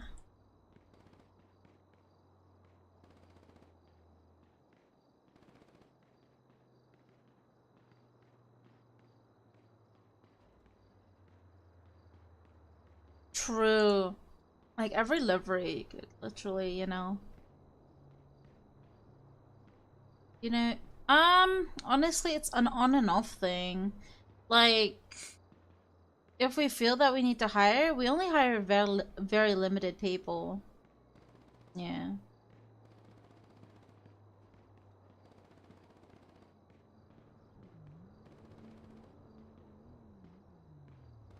About because when she wasn't doing all of that, she was still taking care of her family. She had moved out at this point. It was just her and her pets, but she would always come home to her parents, take them to soccer games. That was like a family tradition that they had. When Natalie was a kid, there's even this picture that landed her on the front page of the Mirror magazine. And she's in the middle, just beaming at the camera. She's like cheering for her family's favorite team, dressed head to toe in their colors. And we're gonna come back to this picture in a minute. But you can just tell Natalie was this really honest, kind-spirited person in life. And then she met Steven, her boyfriend, who would soon be arrested and then released for her murder. Steven was 33 when Natalie announced that she was pregnant. So, I mean, he's of age. The couple had been officially dating for a few months. It was quick. By all accounts, the pregnancy was unexpected. But Steven and Natalie, they were both ready to step it up. They're like, okay, this is a blessing in disguise. We're ready to start this family. We're both of age. We have stable careers. Like, this is perfect. And everyone around them is so supportive. It seemed like, okay, yeah, sure. They don't know each other that long. They didn't date that long. But there's no red flags on either side of the couple. Like, they seem like they would both be amazing parents. This looks like the beautiful start of a fantastic family. I'm not sure if Natalie was nervous to tell Steven about her pregnancy, but there are no reports. There is no indication that either of them, either party, were super stressed or upset about the pregnancy news. Sure, they were excited, they were surprised, but I mean, it didn't seem like they were stressed. Natalie, at this point, she was emotionally, mentally, financially just ready for a kid. She's ready to make the change. Even if the pregnancy was initially a surprise, and this is so important, her family even said Natalie was just bursting to start this new chapter of her life. And I think with Steven's past experiences in life, I can only imagine a lot of people in Steven's life were so happy that he was starting his own family. You're like, okay, what happened? Let me tell you. Steven had lost his parents in 2014. He lost his mom in 2014, and then in 2015, he lost his dad. He didn't have any siblings, from what I could tell. His whole support system at this point was his dog, a cute little terrier named Smokey. And that was just all he leaned on during his parents' death. Like, for 12 years, Smokey was his life. And more recently, a few months before Natalie's murder, 12-year-old Smokey passed away. So it was a pretty rough time for Steven. He posted an emotional tribute on his YouTube channel for Smokey. And I don't know, like, I guess I imagine if I were this guy's friend, I would think, wow, this guy has had a lot of loss in his life, but maybe this is the best thing that could happen to him. He's starting his family with someone that's compassionate and kind and full of life. Like, if there's anyone that's going to be a good mom, it's going to be Natalie. Like, maybe this will be good for him. That's the kind of the feeling that I think a lot of people were feeling about Steven. And the couple, they're trying to go about it responsibly. Natalie's like, okay, I'm not trying to like rush into moving in together just because I'm pregnant. They're trying to take things slow so that whenever they do move in together, they have this strong foundation for their relationship. So December 18th, 2022, Sunday rolls around, and she's a few months pregnant at this point. The night before, Saturday, Natalie had spent the night at Steven's house because they're still living separately, and she went back home to take care of her pets the next morning. Sunday morning, she goes home and she's getting ready for the work week ahead. And on top of that, she's like, once I finish everything, all the house chores, I gotta go to my parents' house. It's the World Cup finale, literally the one that we just all watched. Oh my gosh. And she's always been a huge soccer fan. Her family, huge soccer fans. Which, side note, it was a pretty exciting game. So I'm sure Natalie was just bursting with adrenaline, with just like everybody else that was watching. And once the game ends, she's getting ready to go back home, and her phone pings with a text message from Steven. This is like 5:57 p.m. And it says, right, well, I'm off to stream the night away. Wish me luck. That's what Steven says. Natalie smiles and she responds, I might have a peek at your stream later. We also later find out that Steven had tweeted that he's going to be streaming, and Natalie had liked the tweet. So she was just a very supportive girlfriend. If Steven had a hobby, she embraced it. She tried to learn about it. She wanted to be interested in the things that made him passionate. Just seeing the people around her happy was what made Natalie happy. So anytime that Steven went live, which wasn't that frequent, Natalie would make a mental note to pop in and say hi, show him some love, and support him during his stream. So she's gathering up her stuff at her parents' house and she starts heading home. This would be the last time her parents saw her alive. Natalie's car was caught on CCTV cameras driving back home around 7 p.m. on December 18th. In 24 hours, the evening of December 19th, Monday, authorities would be notified that Natalie had been beaten and stabbed in her home. The 15-week-old baby boy that she was pregnant with would also die as a result. All of Natalie's loved ones, her parents, her 3 brothers, they were all notified of her murder. The only person close to Natalie and her unborn baby that wasn't notified was Steven, because he had been the one to find her. According to a court hearing that took place March 6th, the prosecution stated that Steven went over to Natalie's house Monday night because she wasn't responding to his messages.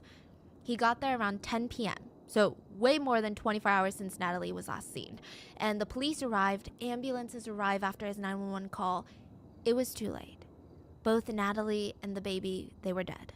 The crime scene was immediately secured because, the whole thing was just so clearly foul play. She was stabbed, she was beaten. This is clearly murder. And this is like the worst kind of monster. What kind of monster kills a pregnant woman? What kind of monster stabs a pregnant woman to death? Nothing about it felt random. It didn't feel like a serial killer on the loose. There was no evidence of a break-in, it seems. And I'm not saying that that's any better, but it's scary to think that someone knew Natalie, knew how kind she was, knew that she was pregnant, knew how excited she was to have a baby, and killed her? Like, that seems so sinister and so gross. The state pathologist would later state that Natalie's initial findings of death included compression of the neck, stab wounds to the neck, blunt force injuries of the head. She also had defensive wounds, which indicate that she fought against her attacker in an effort to What is that spare her or her unborn Dude. child's life. The murder weapon, the knife, was found near Natalie's body. Both Natalie and the knife were found at the top of the stairs in her home. Natalie's father would later say that when he went to ID Natalie's body, she was unrecognizable.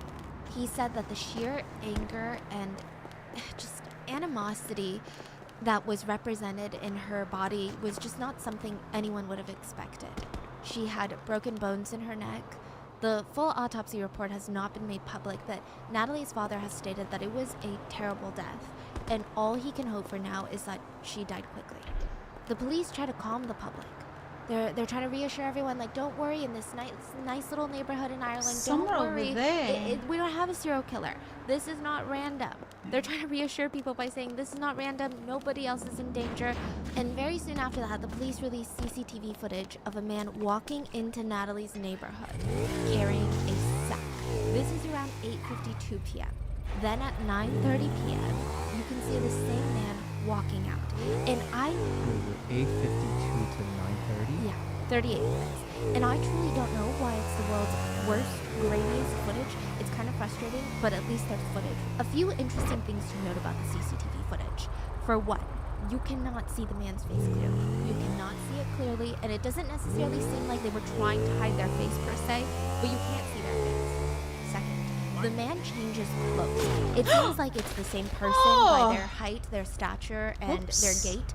like the way they walk, but it seems like when he's walking into the neighborhood, he's wearing maybe darker colored clothes. It looks like a track set, if you will. And then when he's walking out, he's wearing a lighter colored set. It's up And here, I another thing think. to note is that the colors might not be accurate because when it's dark, CCTV cameras may make something look like a white shirt, but it might not be white. It might be blue. It might be a different color. But it's clear that he did change clothes. Now, lastly, is the police released this footage with the presumption that this man either committed the gruesome murder or had knowledge of it. And the way the man is walking in the CCTV footage is just eerie.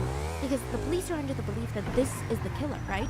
But the way he's walking, it's like he's taking a nice leisurely walk to grab some ice cream.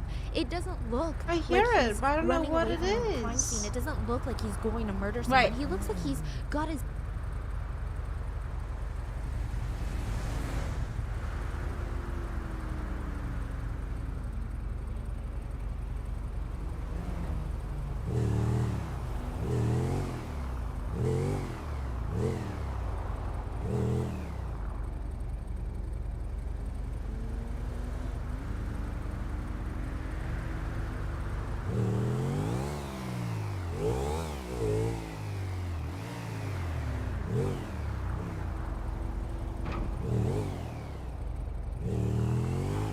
I hear it somewhere over there. It's in Benny's, I think.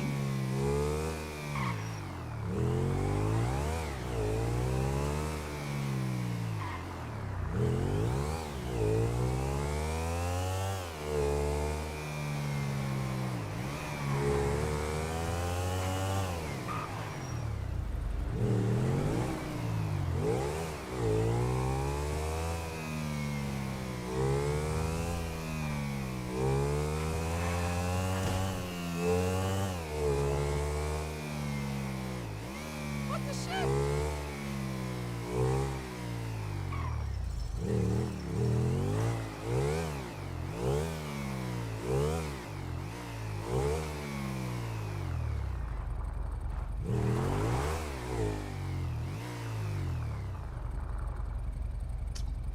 What the heck?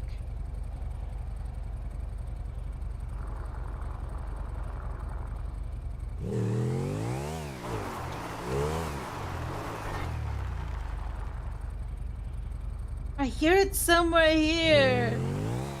What is that?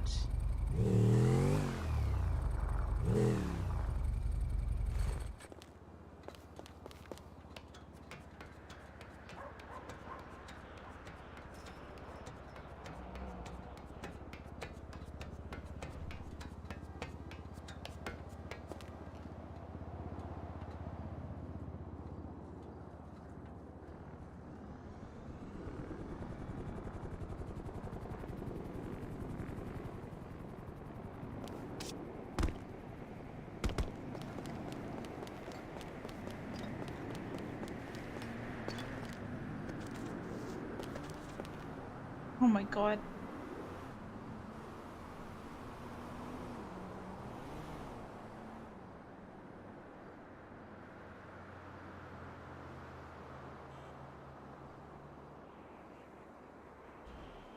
What is that sound?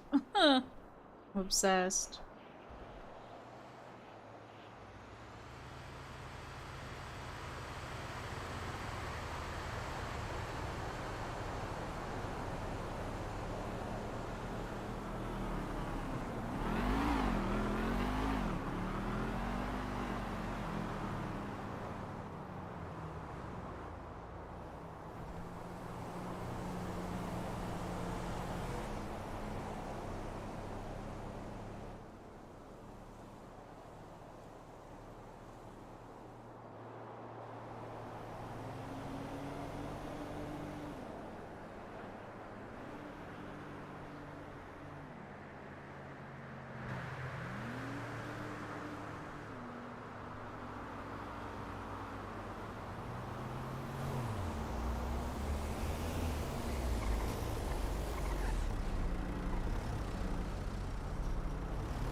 I don't hear it now. I heard it.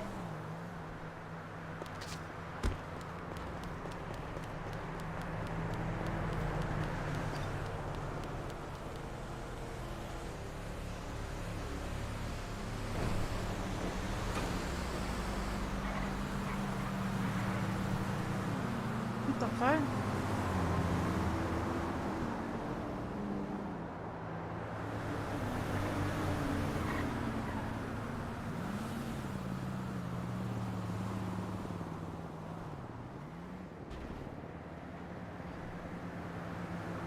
Where's that sound coming from?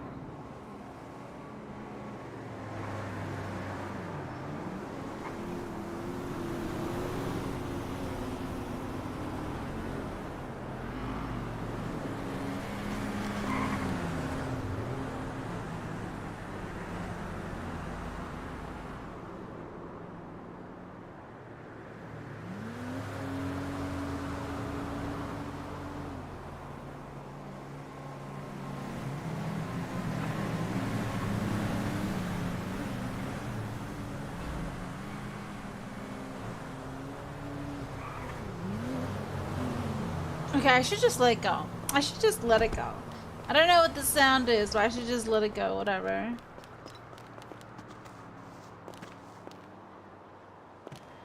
Oh my god. Oh my god, I almost...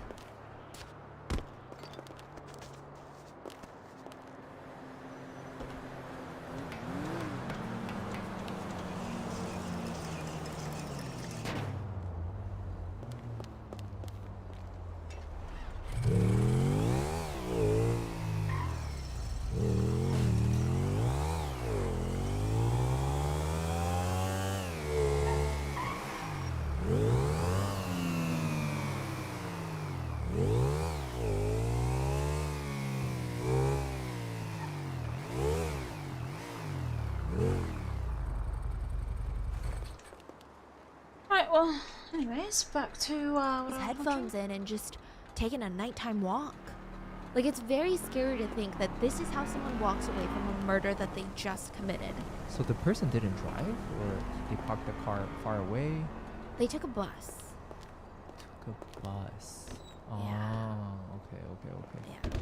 So, just again, I don't know if this is hindsight, but it just reeks of entitlement. Like, this walk is a very entitled walk, and it's very scary. So from this CCTV footage, the police gathered that this person seems to be a younger male, and they asked the public if they could help ID the man in the video. And for a while, nothing was done about it. I don't know if they just couldn't identify the man. Okay. Anyways, I think it's about time I go. So, let's get out of here.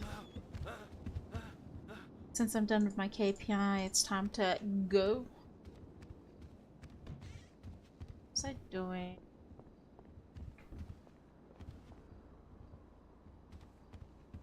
Yeah. Awesome. I'm gonna probably go scavenging, I guess.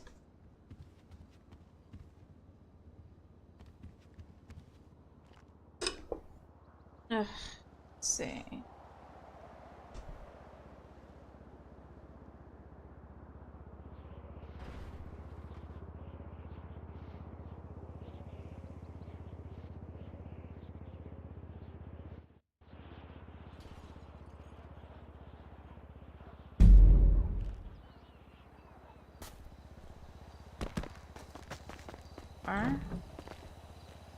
Oh. I love pigs. Oh, I guess I left it in the car. Let's see.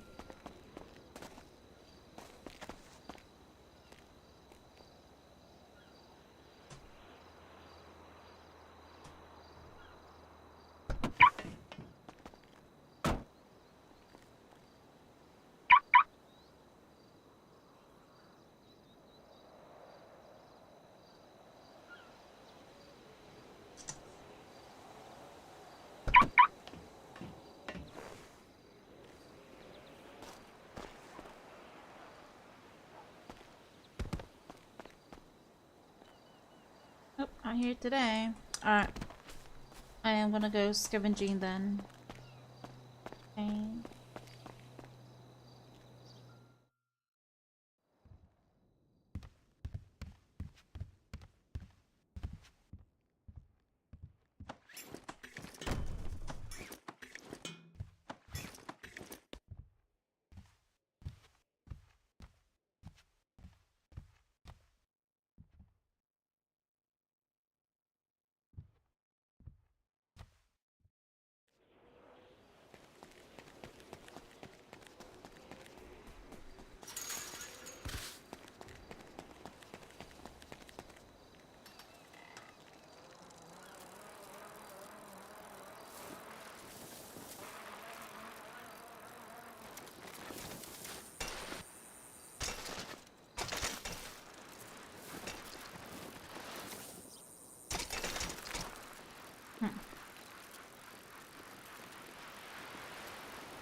Yeah, did it? Nice. Yeah, I'm gonna do that too. I just don't want to carry so much things on me, you know? I know, I saw it, dude.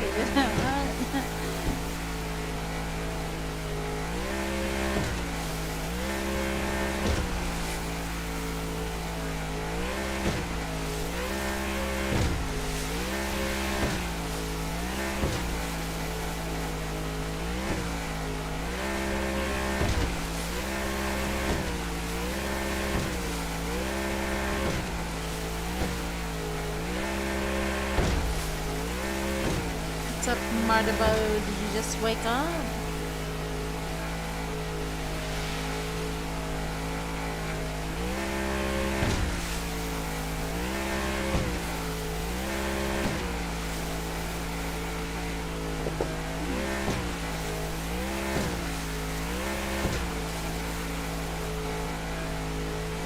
You working today?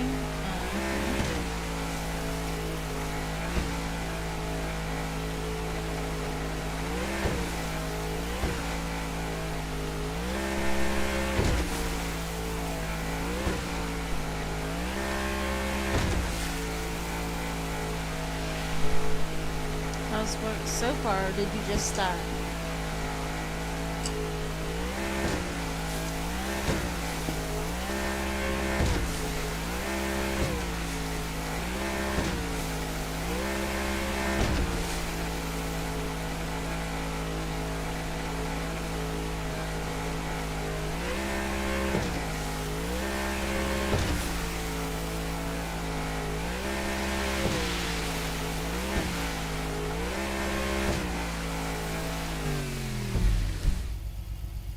There's a shark. Wait, there's a shark following me. What? Where is it? What is that? Is it? Oh, I see it. Dude, are you gonna follow me all the way to the pier? Let's go. Where'd that shark come from?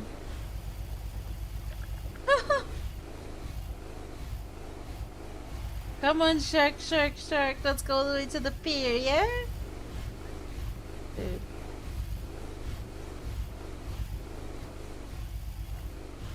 Oh no, where'd it go?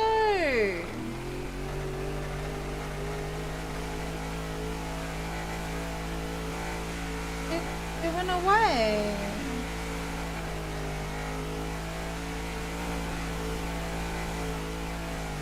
Come on.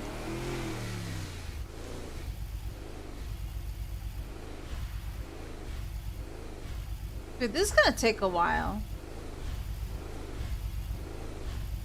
Yeah, this is gonna take a long time. I don't know if the shark is able to follow me all the way, you know?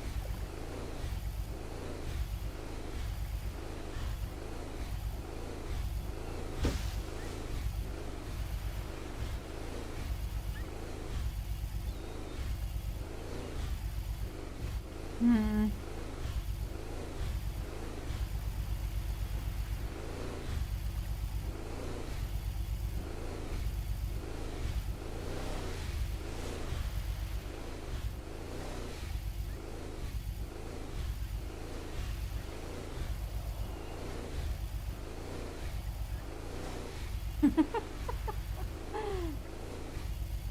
Dude, it's actually following though. But sometimes it won't, and I have to go back. Oh, look at that. No, no, okay. Oh, I thought it was going away. Let's go, Sharky Shark. Dude, this is gonna take a while though.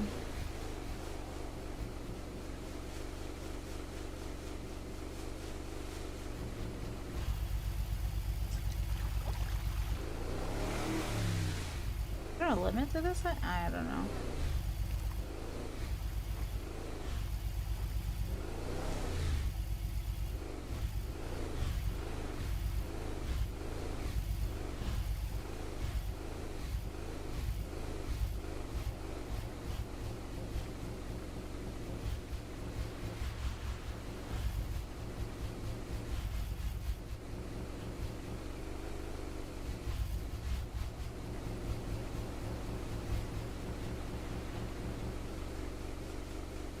Hey, nerds. I am trying to lure the shark to come with me to the P. If it'll follow me all the way, that is. I've already brought it far enough. Bring a shark with me, huh?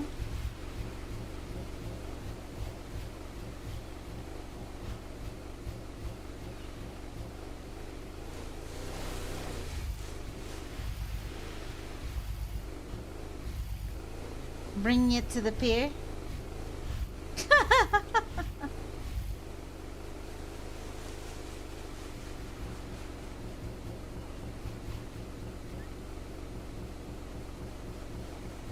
You know, where the 20+ divers are roaming.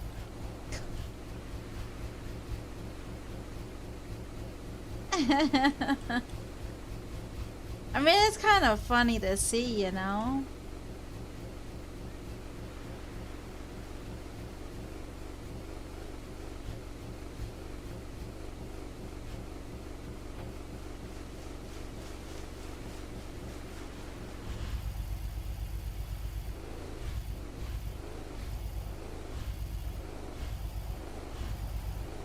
I've already gotten eaten by a shark already.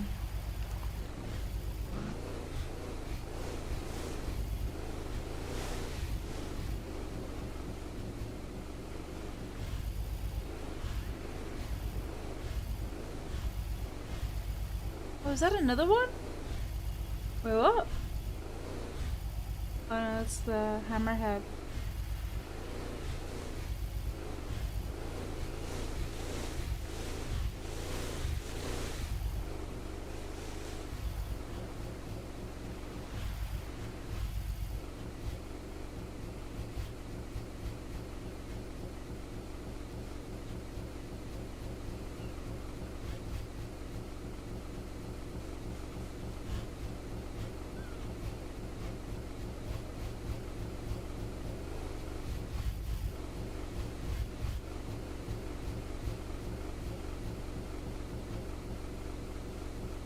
Almost there.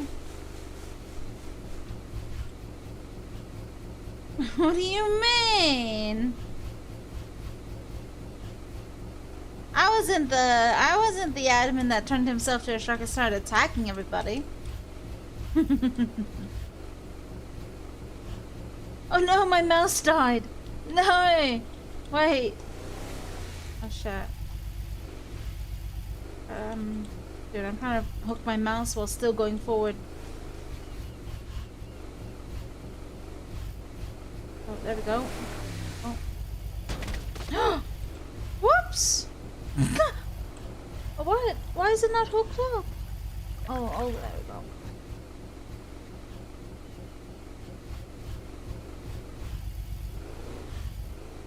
That's charming. Or Willy. Killed Willy.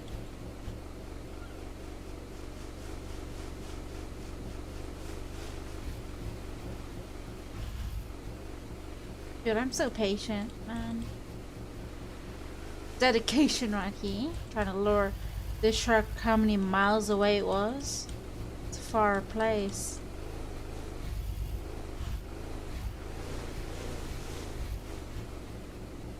I haven't checked. I haven't checked yet.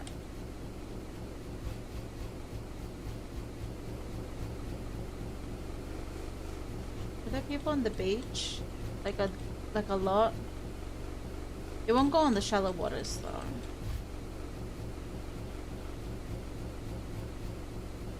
I'd rather take it to the pier. It's funner.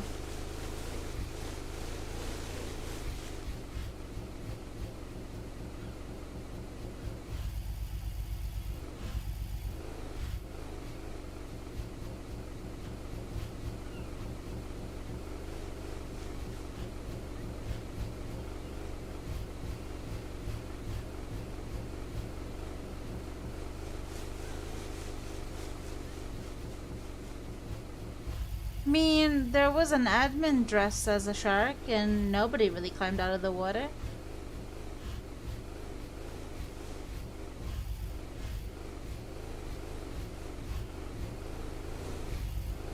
There was even a big sea monster in the water at one point. Nobody climbed out.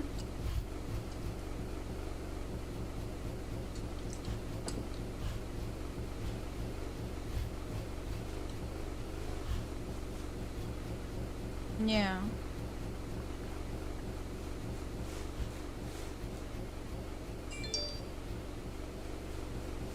You thought you were going to die.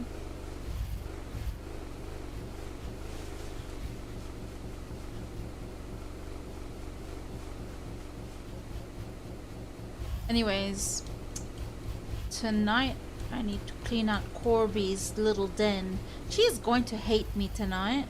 She will literally give me that mean look. But I have to do it because I could see all her bedding is almost at least her borrow part is like almost all yellow. I need to change that out every week at least. My bedding that I ordered through Amazon had never arrived. There's still at US or UPS or whatever.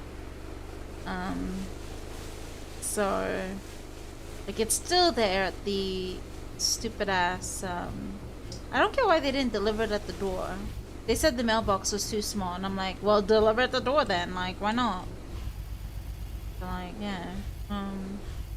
I had one delivered from PetSmart. Yeah, it's so dumb. Like they could have delivered it at the door. It's so easy to deliver at the door. Like it was just right there, a couple steps.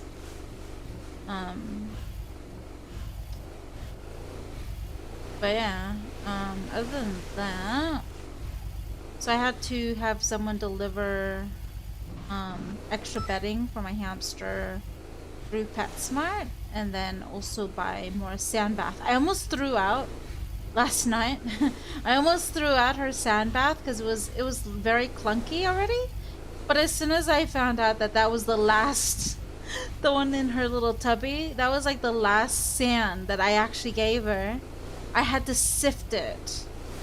I had to get the sand back and sift through it so that I could give her back the sand bath. She did not want to go in there with all the clunk stuff, so I just had to sift it. I actually need to buy a sifter. Is nobody at the pier? Oh yeah, I see all the cars. I see all the cars.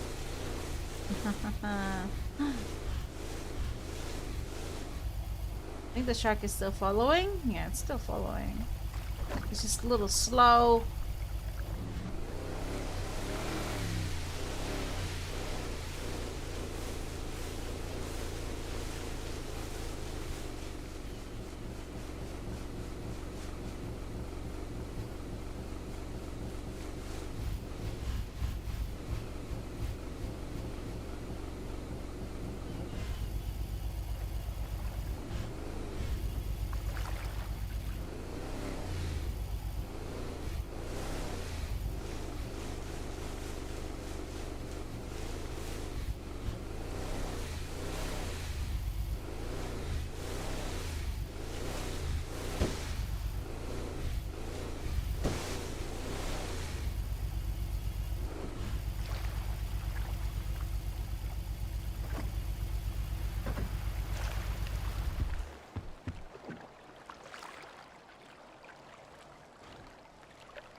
Oh, it's a shark, mate!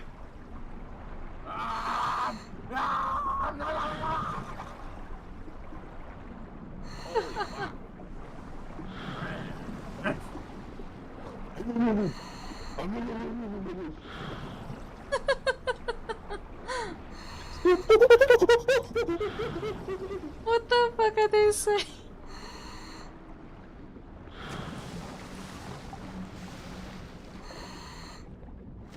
Someone's going after the shark? Guys, watch out for the shark attacks.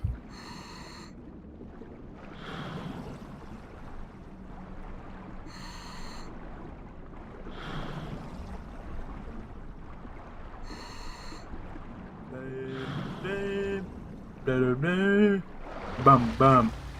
Meep meep, and the shark is off.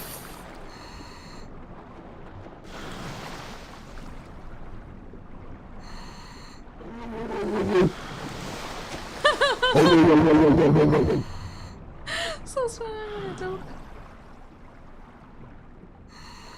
He's trying to act like a dog. Well, the thing about the shark is, the NPC sharks, they will circle you like an actual shark, like circle you in a prey until they attack.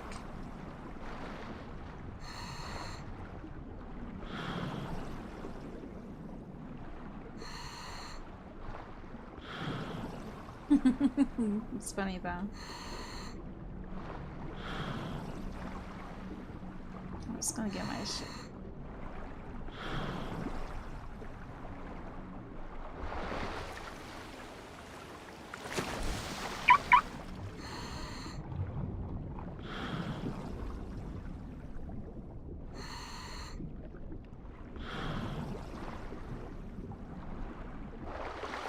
What was I gonna get? Oh shit. What?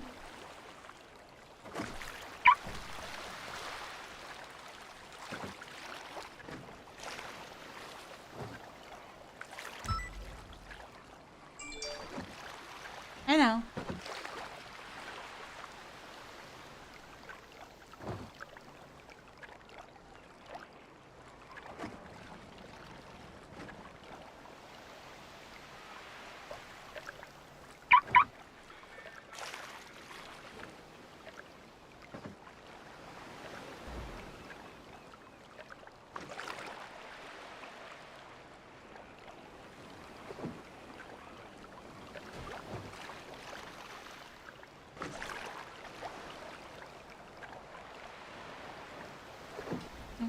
This way.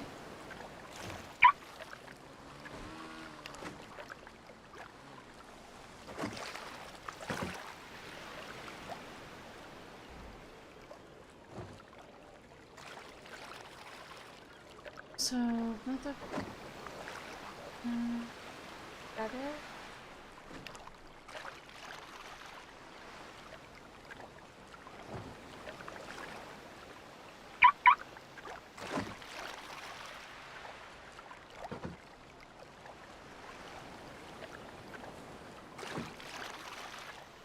I got everything.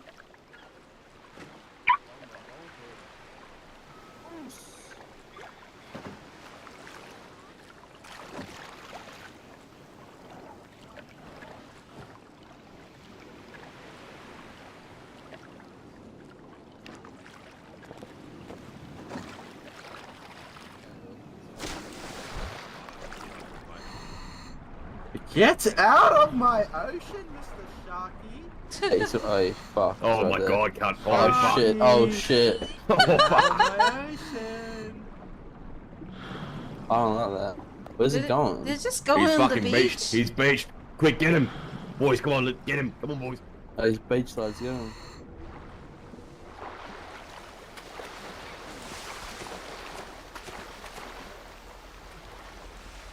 Oh my god.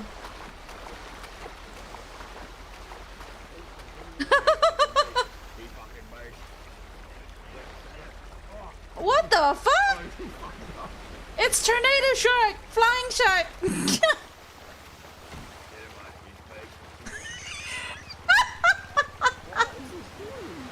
What?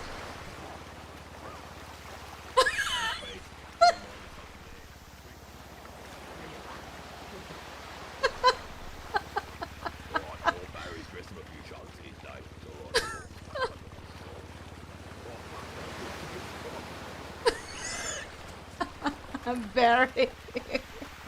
What the fuck?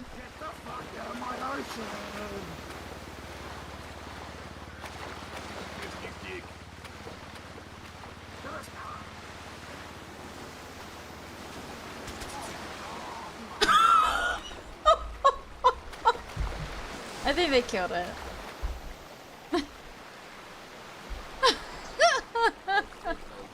Someone died! Wait, what? Someone died? How?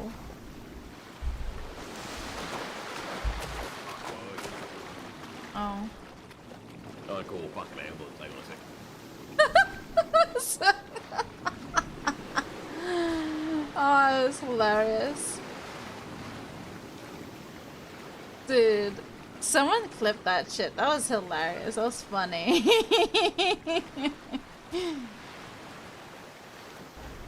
Dude, I'll clip it if nobody will. Wait.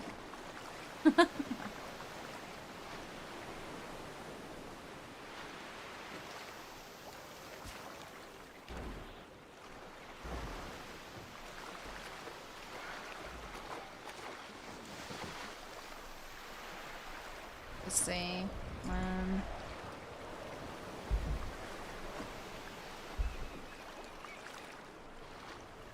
Oh, this one. It's Tornado Shark! Flying Shark!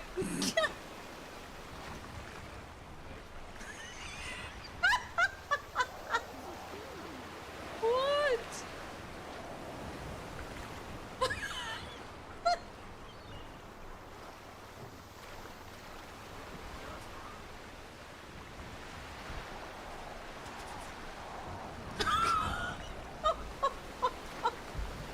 I think they killed it.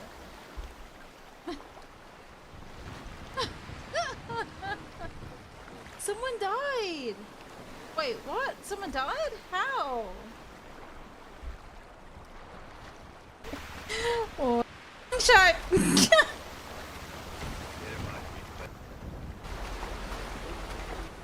They just go in the...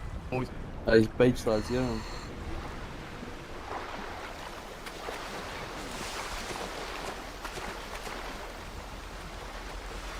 Oh my god. What the fuck? He's beach lads, yeah.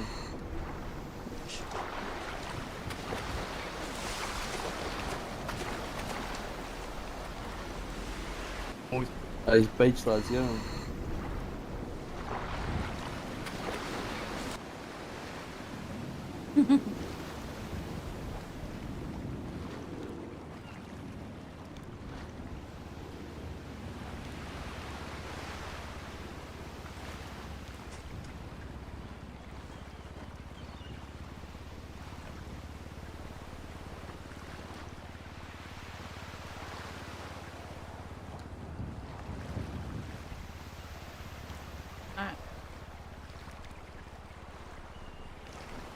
Okay.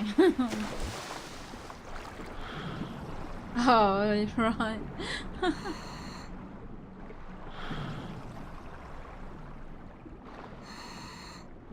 Tornado Shark.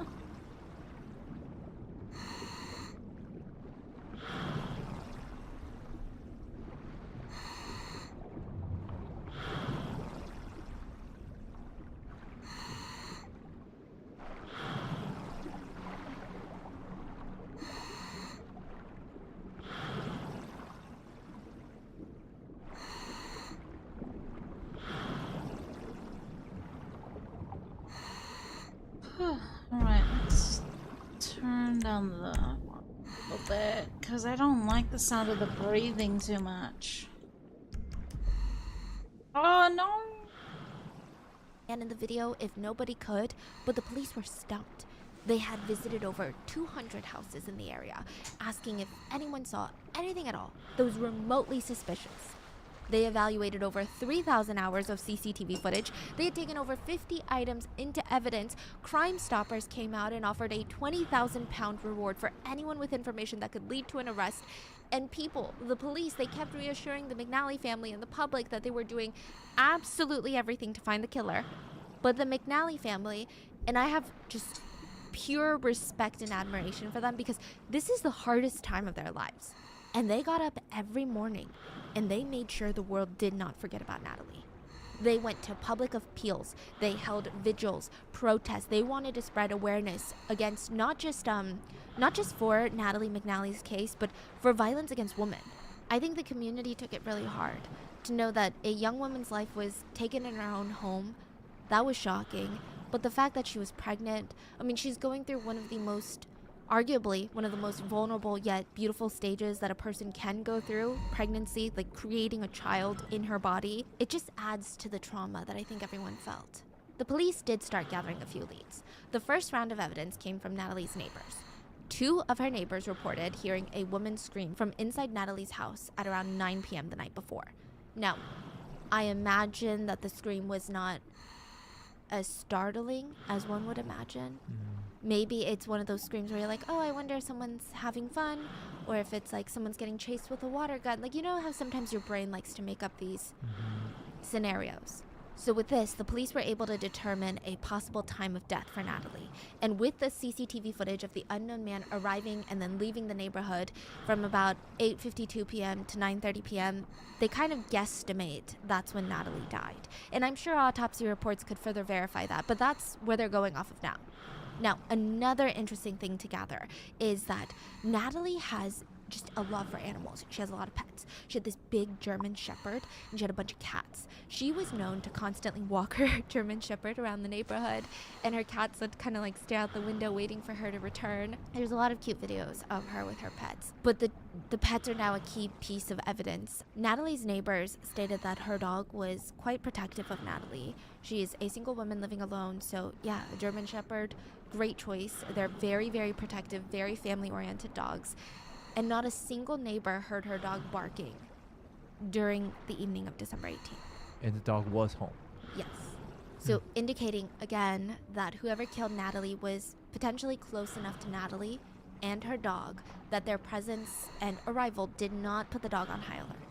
And I don't know, because I've never had this experience or tried it out, but I do know that my dogs are more on alert when we have acquaintances come over versus if we have the same people come over, and we always like do like random things where we might play. The dogs are not on alert because I think they're just used to these people's presence. So I think that was the argument here. Now, this isn't the strongest piece of evidence, but it did confirm that they were on the right track. The police did not believe that this was a random attack.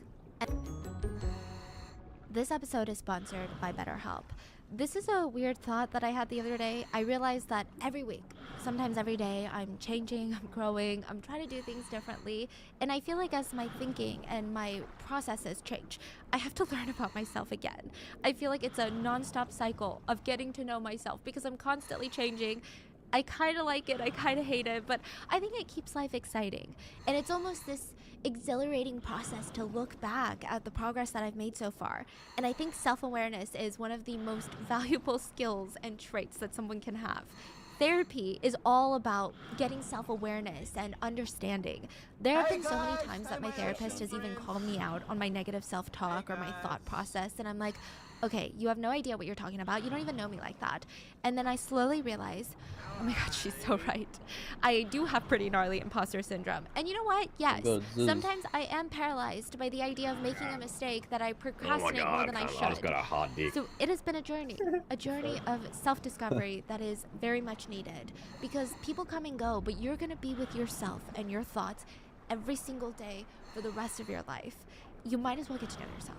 I just got couldn't some have briefs. done any of this without therapy. I think therapy is invaluable. And one of my favorite ways to get therapy is BetterHelp.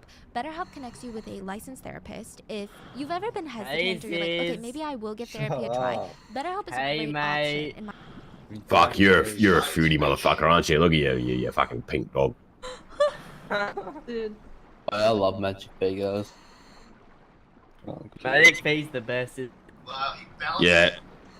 We're all pink inside, mate. Especially me missus. What?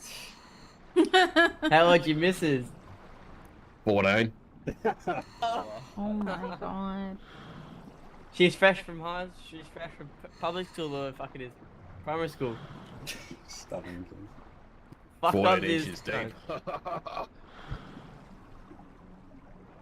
What? Pick her up on my R33 Skyline. Hey Ziz, how'd you go on the tractor race the other day, mate? Shut up. Lost. Yeah. Yeah. How'd you lose? I don't know, I got rammed. Oh, did you? I wonder who rammed you. Yeah, I wonder who they know. Yeah. I was trying to turn, mate. And you just pushed my way, mate. Shut up, Apollo Brown, Fuck bro. off. Shut up, Apollo, bro. I'll stab you. Don't make me eat your boogers. What cunt? Any hard cases yet, this mate, or what? Just got it again. No. Oh, no good, no good. I've got a 4 hard case today, guys. Nice, mate, no. Yeah. From this spot, I'm guessing? Yeah. How long have you been diving, though? 2 hours. Cunt, what the fuck?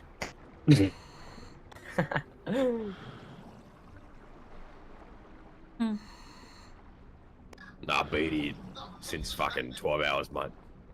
Got 1 hard case and a prep case.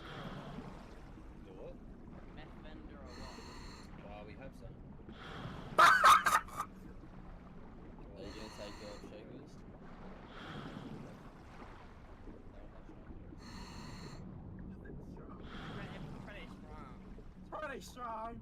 That's the strongest one here. Yeah, who'd you pick at? Who's that? Actually? Or you boys in a fucking gang or some shit? Wait, Paul, who did they pick at? Seppi. Oh, jeez. Who's getting in next? 12-year-old? Hey, is cheese in there? Boy, let me join your gang, bro. Come We on. just got 18 men as well. Let me join your gang, mate. Someone's towing vehicles on the beach. Oh yeah, fucking pussy. Oh, hey, what's this woman saying? Hang on. Apparently our Someone's vehicles are getting marking. towed. Oh fuck, it's the Oh, cops. shit, guys. That's capping, yeah? No, it's not. They did it like yesterday, though. Went on. What the fuck?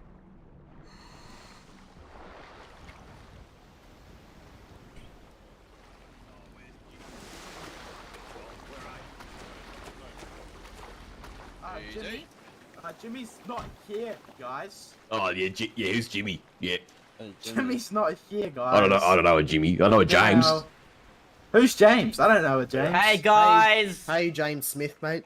Oh, hey, hey, buddy. mate! Hey, How are buddy. we? Hey, mate. Isn't Good it stuff, my Jimmy John, favorite- mate. Good stuff. My favorite officer. Wait, show us that badge I'm again for a for fucking me, quick please, ciggy sir. fucking break, mate. Good, mate. How are you? Which Oh, car's yes, yours? Romeo. Fucking Raj Punjabi. Oh, Romeo. Yeah, unfortunately. Where's your detective car? Sorry, guys, I gotta go Raj, do a mate. I beach gotta with bring the this guy. mark car. No. No. Oh, yeah, have you guys Oh seen look, what your boys pulled the old man out the water. It takes them fucking 20 minutes to get in. Well, you Guys, go why help are him get cars back in not the parked water. in the car park while you parked on the beach, fellas? Shut the fuck up, Raj Punjabi. Quick Wow. access, man. Quick access. Cars in the car park, please. Shut fellas, up. otherwise No, can do. They're going to Sorry, the pound, mate. They're going to the pound. Nah, mate. Did you really The mark pound. up my car, bro? Nope. I Do marked up a something single about one it, here James. Do yet. something about it. If I see you mark up my car, sir, we're gonna have problems, yeah? I didn't mark up your car, mate. Okay, that's good. That's good. Because he's You alluding think to the the show fact was you would worth have the had diamond? problems, Raj, if you marked it up. Hey, whose car is this? This shovel can do more than just fucking dig holes, mate. Whoa, buddy. Whoa. Cliff, we ain't what are looking for you no doing trouble, down at fellas. the beach? Are you here to dive with us as well? Hell no, we are here to mark up cars, fellas. Whoa! Oh, I'm putting my car in the car Nah, park then. no, Fuck you, dog. You're not marking my car. You're not mate. marking I'm my not No, car no. up, buddy. I'm not No. gonna let that happen. Well, I'm not you want to gonna hear let a that shock, happen. fellas? Yeah, what's the shock? Every car here, it's already marked up, fellas. Fuck you! No way, you're stabbing me, cunt. I did it as a joke, please don't. Hey, you nearly killed him. You're going in the hand. Oh, no way! Oh, sorry, mate. Oh. Fuck. What are you doing? I'm lucky, mate. You're going in the handcuffs for attempted murder, mate. You're done. What a tip You're done, buddy. You're going What away a for a tip to long murder, time, buddy. mate. A long time. You're going away for a long time, mate. That other guy just went in his boot. We Oh, gotta go. no. Alright, thing. You don't have to say or do anything. You can't ever anything to say or do anything. What the fuck? Who owns apples?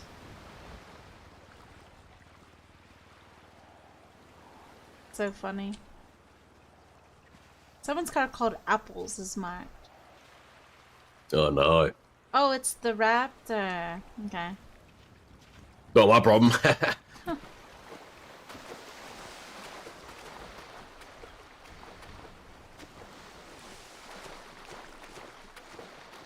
Wait, did you guys actually get 18? No, no. Who studied Ben Brooks, mate? Ben Brooks? I don't know. I love that kid, bro. He's a legend. Oh, is Willio in the war? He should be, yeah. Yeah, because I know Carter's in the war now. Oh, yeah, no, if he's in, then he's definitely. Yeah, because we had Nah, to, it didn't. we had to put one in as well. Because the thing with the local sharks is they like to circle their you prey. Yeah. And then Don't make now, the you attack, fucking but grind. yeah. You know. But it was just funny that it was on the beach. No, it's just weekends. Just the weekend. And it's literally, bro, I'm the only one on the weekend. It's fucked. But I say you and say. Yeah, we're the only ones in. And, like, we're also dealing with the other ones, you know?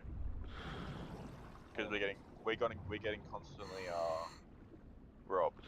So. By who? UFB. So, like, most of us, like, we're all in, but, like, most of us are just diving and shit, because there's not enough numbers for us to go out there, you know? It's just been the weekend, like, trust me, bro, this entire week will be, like, yeah. Just shotgun roster.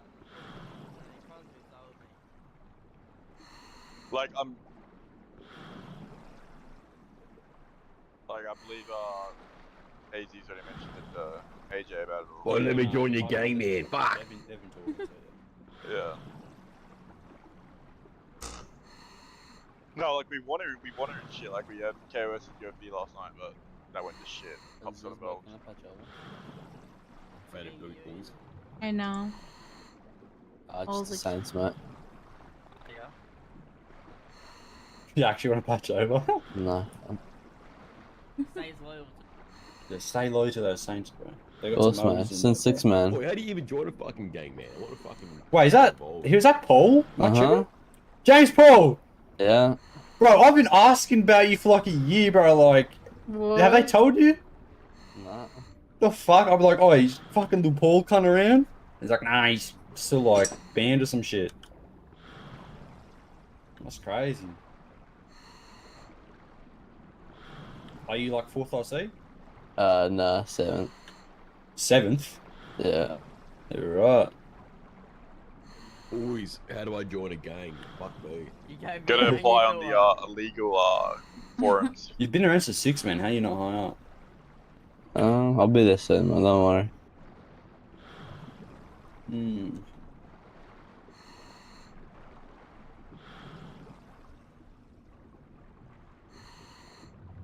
Me fucking hard gets. You got any briefies I can buy? Briefcases. Yeah, bro. How many do you want? I got like 15. 15, cunt. Fuck me. Probably like 1. If I pull one out of the water, I will. How much, bro? Like 125k. Yeah.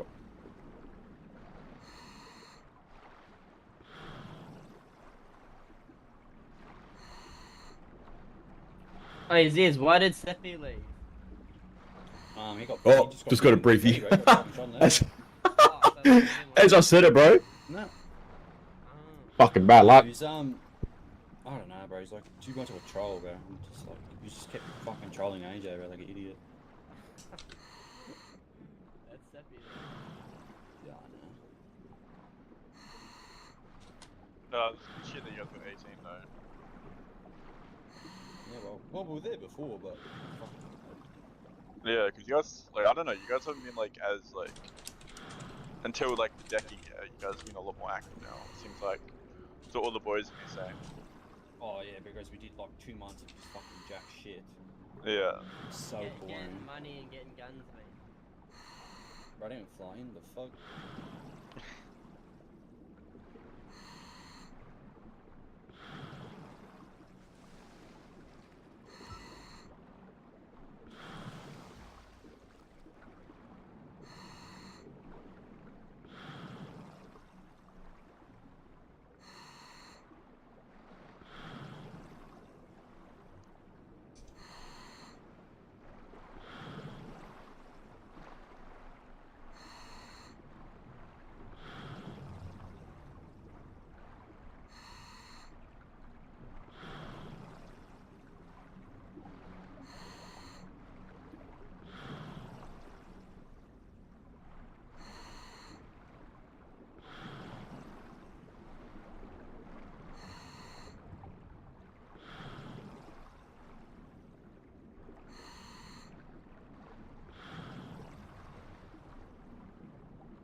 Oh shit. Oh fuck.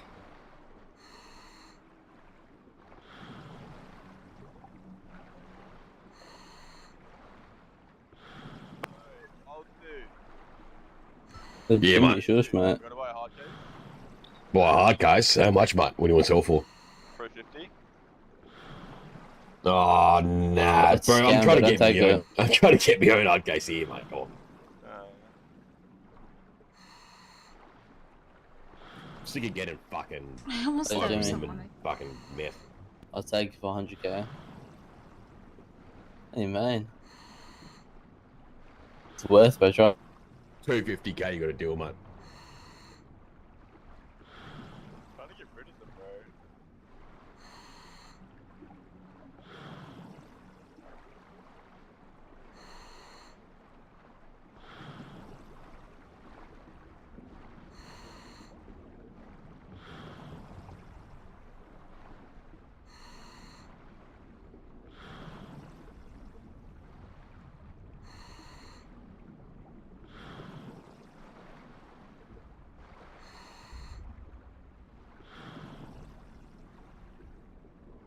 Sorry, Paul. Yo. How's the vendor going? Yeah, bro, it's amazing. So many free buyouts. Did you watch the loss? How's your vendor going? Yeah, how's it going? Good, bro. Yeah, pretty good, bro. That was such an aid spot, bro. Oh, right back, guys. My deliveries. It was a really shit spot. I literally, you know, 3 of us fucking when you know that last second, 3 of us like died to the fucking gas cylinder. Yeah, but I know. Jack Jack shot it. Renzo, like half the boys died to it on the fucking blip. It's so shit.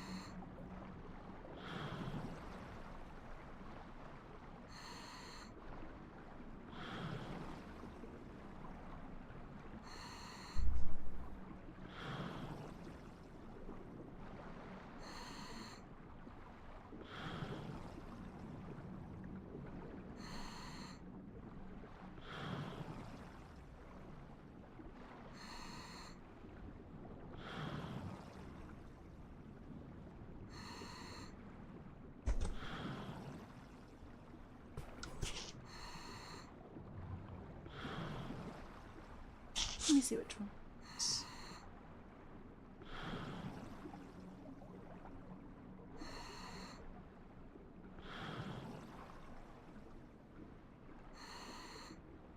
Okay.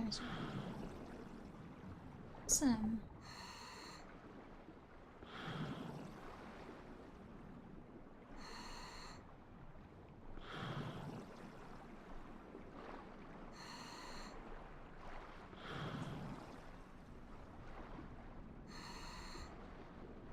My opinion.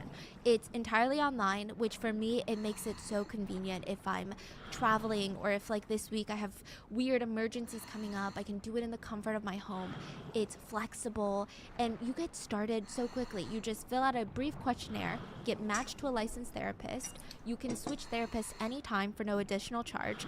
I changed my therapist a couple times till I got matched with this one that I've currently been with for a few years now. And you can discover your full potential with BetterHelp. Visit BetterHelp.com/rotten today to get 10% off your first month. That's BetterHelp, HELP.com/rotten. What? And then finally, the last piece of potentially bombshell information was given by Steven, the boyfriend who discovered Natalie's crime scene. Steven told the police that he knew why she was murdered. Okay, and why is that? Her blank has done this. So Steven has just pointed the finger and named someone as the killer. And I don't know if it was a stalker, I don't know if it was an ex-boyfriend, but he verbally named someone. I mean, the name has been redacted for privacy reasons, but it was just interesting. The police are like, okay, Want to get a hard that's case great. soon? I'm gonna start stabbing guns. We're gonna take note of that, but you, Steven, are under arrest. So the first night, December 19th, when Steven had first discovered Natalie's body, he was arrested. He found Natalie's body, he called the police, he was dating her, she was pregnant, and he's pointing the finger at another guy the minute the police show up at the scene. Yeah, they book him. They arrest him, they book him, and once they start talking to him, Steven is revealing that he has an airtight alibi. Oh, it couldn't have been me because I was live streaming on YouTube. So during the time of the murder, for 6 hours, from 6 p.m. December 18th to midnight December 18th. Now, mind you, the police believe the murder happened around 9:30. He was live streaming. I mean, for the police to arrest someone like that, wouldn't you say there's some kind of like indicator? Yeah. Because if someone find a crime scene, do they automatically arrest you? Not really, right? He was acting he was just a very uncooperative, is what they say. So for a partner who just found his pregnant partner murdered, it didn't seem like he wanted to help the police. He just kept naming another guy, and he was just acting very suspicious. Yeah. So they went ahead, they booked him, and he revealed his alibi. It was airtight. They went to his YouTube channel, checked it out. Sure enough, there's a live stream called The Violent Night Christmas Live Gaming Stream. He was then released. They let Steven go. He was cleared on all counts. Steven would be home for Christmas because he had an airtight alibi for when the murder took place. So soon after his release, another arrest was made, and the suspect's identity has not been released to the public. It is speculated by netizens that the person may have been the man that Steven had named, the ex-boyfriend or a stalker of some sort. He was pointing the finger at this guy, and allegedly this guy was arrested. This, of course, is unconfirmed. We have no idea, but that's the online theory. And with these arrests and releases, because that guy was released too, with no information being given to the public, the McNally family, I mean, they're getting frustrated. It felt like the police were losing steam on this case. It honestly kind of felt like the police were being led around in circles and they were getting manipulated and they had no idea what they were doing. The McNally family were worried that Natalie was just going to be another forgotten name in this long list of women who had been murdered, and there would be no justice. Natalie's father stated that anytime the phone rings, he prays it's the police. He prays that they're one step closer to justice. All he wants to hear is that whoever did this to his little girl is off the streets. He wants to protect others. He just wants that person to be brought to justice. That is all. Natalie's cousin stated, the person walked into Natalie's home and took away everything. For her family, for her partner, he doesn't deserve to be walking the streets. He deserves to be punished. This isn't just our family's problem. As a community, we need to make sure we're doing everything we can to keep Natalie's name out there, because until he is caught, who can be sure that he's not going to do this to another innocent woman? The family refused to give up. They did not rest until media outlets and news and all these people picked up Natalie's case. They held rallies to raise awareness for violence against women, and they tried to spread awareness on basically this epidemic. They wanted to show people that we've had enough. Like, we should all have had enough by now. Rachel Coyle helped organize the rally. She is friends of the McNally family, and she said about violence against women, this is all rooted in misogyny. There is a male sense of entitlement to women's bodies, and this is not something we're going to tolerate any longer. The tide is turning. Violence against women must end. Declan, Natalie's brother, said he wants Natalie to be remembered as this beautiful, fun person that she was. Natalie's mom said every inch of their walls were filled with pictures of Natalie, just smiling at them. The whole family, they wanted answers. They wanted to know why. But also, they just kind of wanted to meet their future grandson. They named him Baby Dean, so Natalie and Baby Dean. Natalie's mom stated, we were so excited for the new year, and now that's gone. Everything is gone. They held a vigil in celebration of Natalie and Baby Dean. The community came and they released these pink and blue balloons.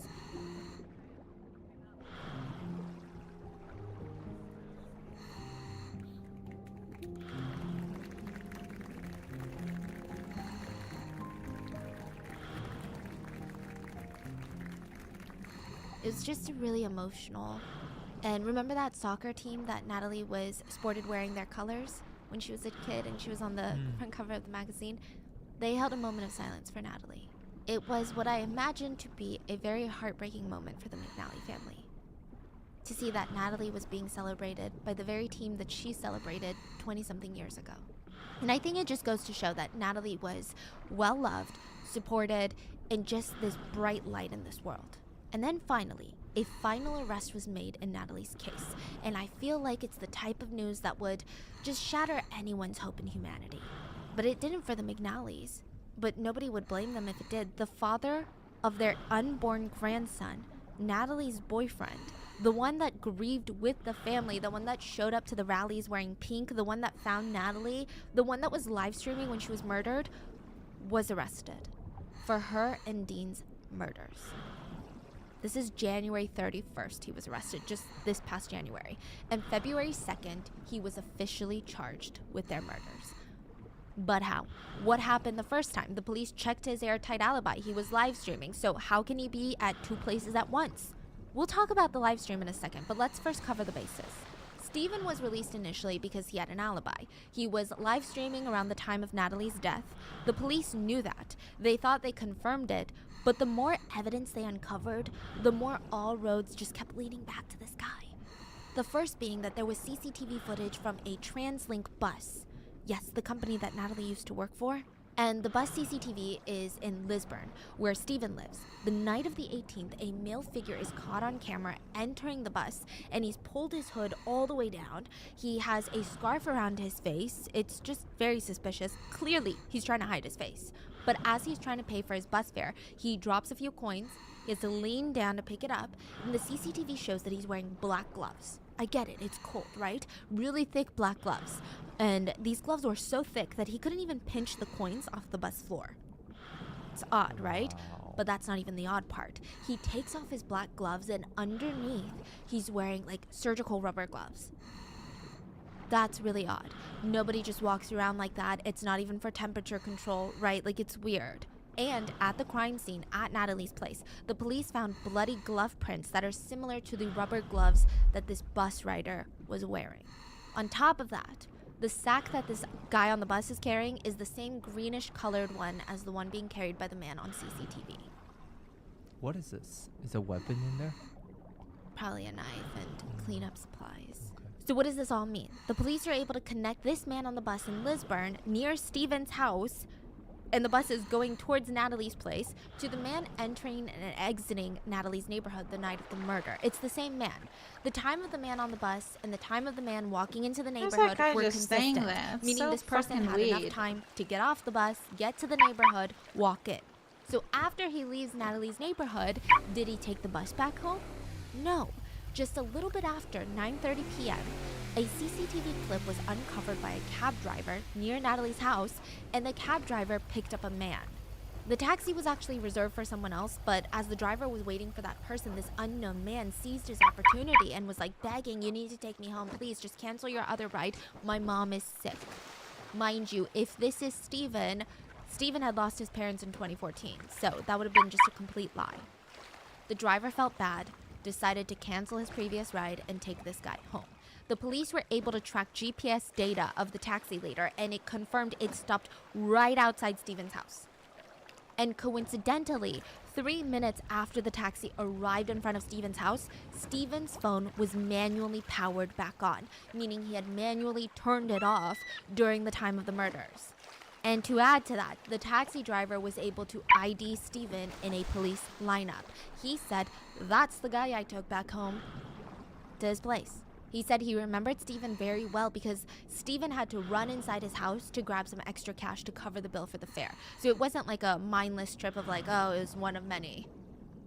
Now, Steven's attorneys have come out to argue against the taxi driver, and they stated that the taxi driver's testimony can't be used because the taxi driver admitted to seeing Steven's face on the news before the police lineup. But that's neither here nor there right now. Another piece of evidence was the police so far have a rough idea of motive.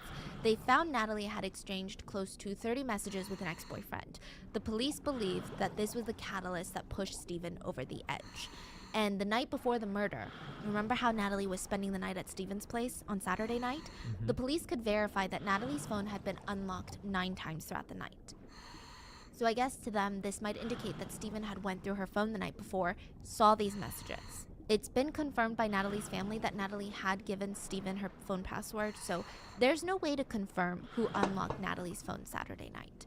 But the prosecutors believe that was his motive.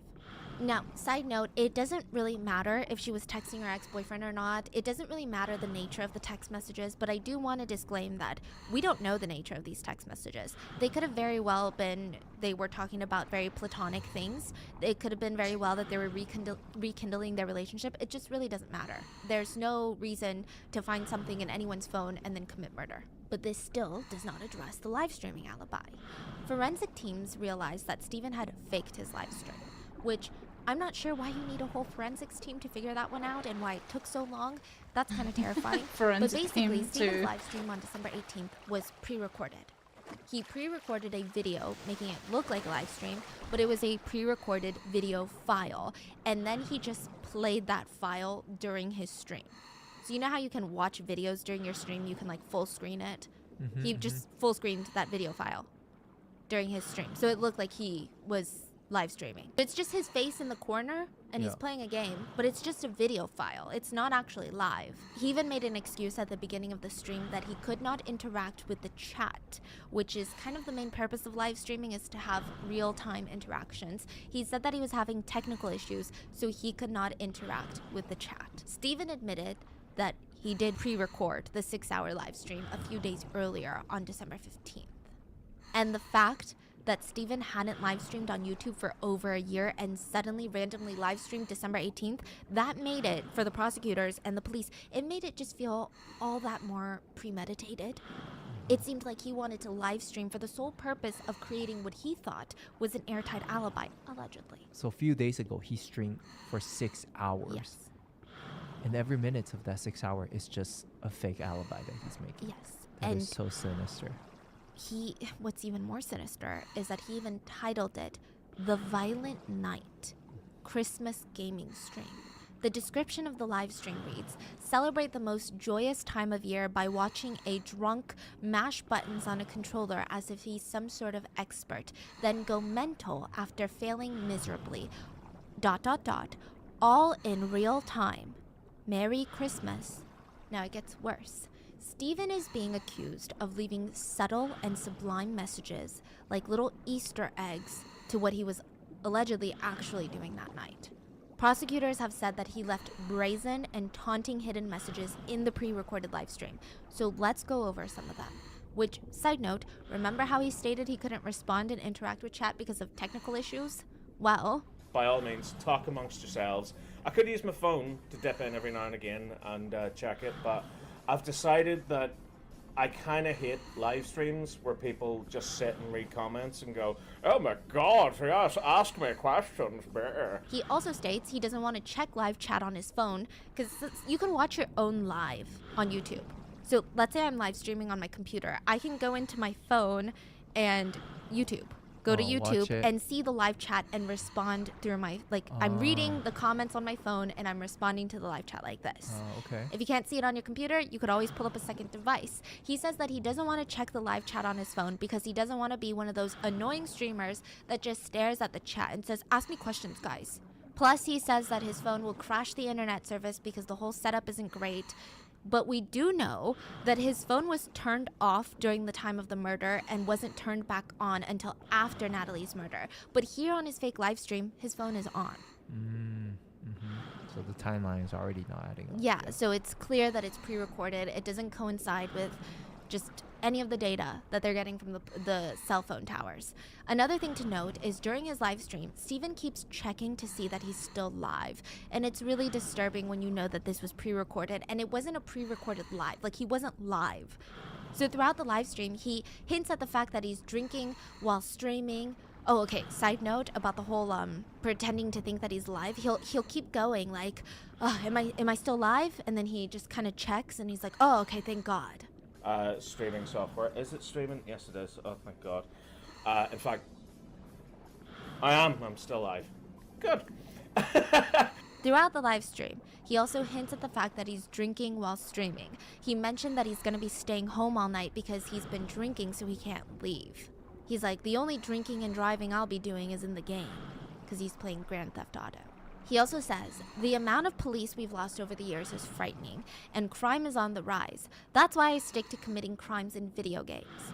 It is such a weird thing to say when you know what's going on. I mean, it's unclear why he said it. Was he feeling like he needed to emphasize what a good person he was, that he only commits crimes on video games? Did he think that maybe the police would watch this and go, oh, the guy is pro-police, let's let him off? Or was he just flaunting that police forces were dwindling in manpower recently, so it's the perfect time to commit a crime?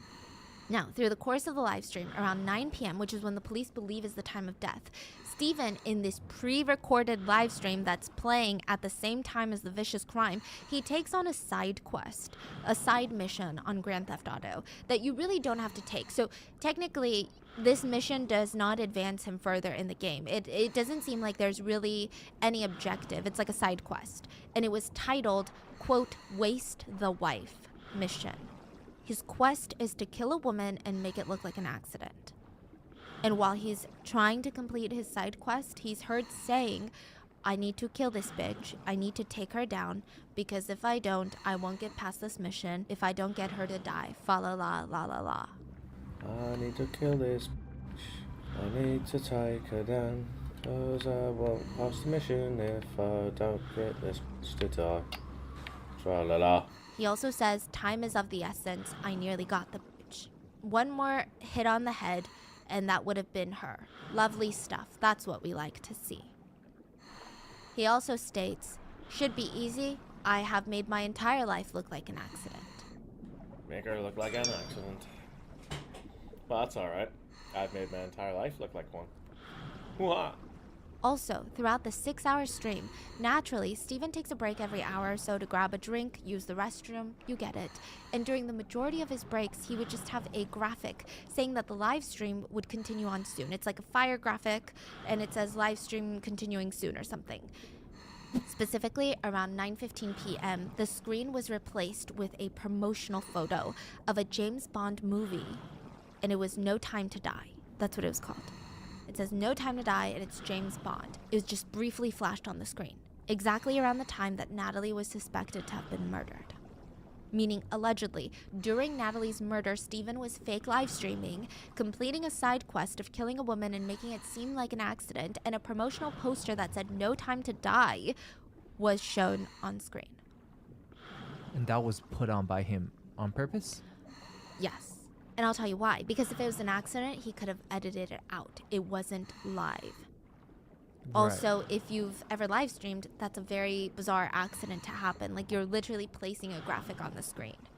And Steven would later be seen on screen saying that the poster No Time to Die was a mistake. He said he pulled his controller and headphone off the computer. It hit the keypad, and that's why this No Time to Die poster flashed on the screen. He said it was a terrible error. I just sat down and I pulled the controller and the headphones off the table, which hit the keypad, which it's apparently hotkeys were still connected, so it went on to something else for a little second.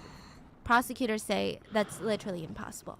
It's also pre-recorded, so if it was a terrible error, he could have edited out. It almost seemed like he was taunting someone. It almost seemed like it just felt so entitled and brazen, and it's like he's leaving weird Easter eggs. Another part, he's trying to say something about physics. Like, you know how in GTA, your car is going all these places, and technically that's not how a car would behave in the real world, right? And he's saying, oh, that wouldn't happen in the real world. Abso-fucking-notly. But he says, and he repeats himself, abso-fucking-notly. Uh-huh, yeah, that's physics. That's what would happen in the real world. Abso-fucking-notly. Abso-fucking-notly. And he kind of looks at the camera, and it's just this really bizarre, eerie moment. And again, at this point, when he's pre-recording this video, he's already planning her murder because he's pre-recording his alibi, allegedly. It's not like he's pre-filming YouTube videos. It's like alive. He started the video pretending it's alive. It's not a pre-recorded YouTube video. This is not a normal thing to do. So we can imagine, allegedly, he already had her murder in mind, and he's saying these things. There are a lot of other bizarre, unsettling moments on the stream. In one part he says, attack, panic, attack.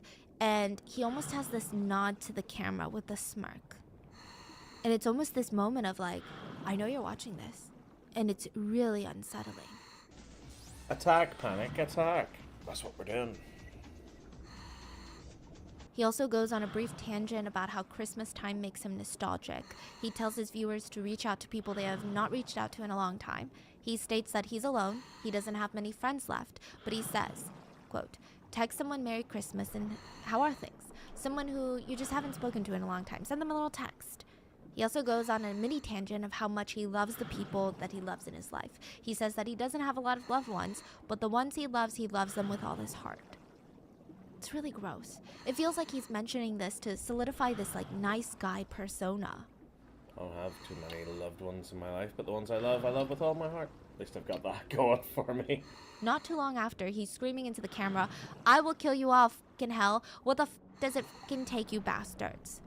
I will kill you all with fire! F***ing hell! What does it take? What does it take? What the f*** does it take? All of you bastards! He also states Christmas is about passing love onto a younger generation. He says, and I quote, hinting at his unborn child. And I think that's something I'm looking forward to doing more than anything else, really. Merry Christmas, everyone. It's a time that we look forward to and we get excited about whenever we're young. And then as we get older, we get much more cynical and stuff like that. And then we reach a stage where we realize it's not about us anymore. It's about the younger generation, and it's about keeping that love alive and passing it on. And I think that's something I'm looking forward to doing. Just Rotten Mango about this really. guy that There are faked other his parts where live Steven stream mentions that in this order to is gonna be murder a his great pregnant fucking girlfriend. Christmas. And he looks He at literally the did a camera, pre-recording and of he his looks live distracted stream, as he's saying it, and as if and that he's was his thinking about alibi. something. And then he states that he's horribly distracted. And he continues gaming again with this smirk on his face. Actually, it'll be a really good Christmas this year. But yes, sorry, I'm getting horribly distracted. He also cryptically drops this message. He says, I'm making the most of my free time while I still have it. I'm making the most of it in free time now. Well, I've still got it. There are other unsettling parts of the live stream where he talks about how, again, crime is on the rise, and just the way he says things are so unsettling. Another part, he runs over a female NPC and he says, I did hit you, and I liked it. He also has a cryptic message about how he wants to get back into gaming, but his efforts will be used elsewhere this coming year. CCTV still caught him going, you know, even though he was trying to cover up, they still caught CCTV of him going from his girlfriend's place to the bus, and then the taxi driver that recognizes him. The unborn child that he was allegedly murdering at the time. No, was not he today. In jail? It's very strange. I'll be going to bed in an hour, Just the so whole thing is very creepy. Watching just chilling. There are so many parts where he keeps trying to sell the fact that it's Sunday, December 18th, and that this is live. I'll probably when it's do not. more He tries to of emphasize the his face beers camming nonstop. He keeps on talking my about his beers 6 and how he's gonna days pass out after off, this live stream, probably. and how he's I'm only also gonna gonna be color drunk my driving in hair the game again. and not in real life. I just realized I'm literally going to be drinking and driving. In the game, by the way, I'm not leaving the house tonight, so, yeah, in the game, I will be drunk while driving in the game. In another bizarre part, Steven says, oh, f*** off, you don't know me. You don't know what I've suffered. I'm gonna go f*** up me life. Even when he would say, how are you guys doing, here and there, it felt like he was mocking his viewers, knowing that this wasn't live, and nobody would be aware at the time. At the end, he says, I think I'm gonna wrap this up. I'm gonna wrap up the stream with none of you watching at all. I think I'll wrap up this stream with none of you watching at all. And I think, you know, in the stream it's supposed to come off as like nobody has stayed the full 6 hours, but it's just, I don't know. The fact that you pre-recorded that and you said those specific words. Forensic teams were able to verify that this was a pre-recorded video that was deleted from Steven's computer 5 minutes after the live finished, which is interesting if you ask me. Oh. Okay. So the pre-recorded video was I on his mean, computer. if we've met in December 18th, FDG, he does maybe, the live but stream with the video. It ends around midnight when he's already allegedly home. It thinking gets with the deleted off Twitch his name, computer. it's, I don't know. Another not thing to sure. note, December 19th, Steven uploaded a video. This is before he found Natalie's body, and it's about a Mandalorian lightsaber squad toy review. This is the day after the murder, and I'm assuming, allegedly if Steven did commit the murder, He Have you always knowingly had knew this that he Twitch needed name? to act normal before he discovered Hello Natalie's there. body. Do you But even the fact still that he play in still City? uploaded a video, like, it doesn't seem like he's a daily poster, so it's just very bizarre. Like, this is the same person that allegedly killed his pregnant girlfriend the night before, and this is how affected he sounds. He's ranting and screaming about how much he hates that toy in the video. The police also stated that Steven's behavior after his initial arrest, he was just uncooperative. So all these pieces of evidence, they start to unravel, if and you had finally, had the old name, Steven then was yes, I charged would with probably Natalie McNally's recognize. murder. The trial has yet to begin. Steven has been denied bail, and it was in this bail hearing that something very sinister came out.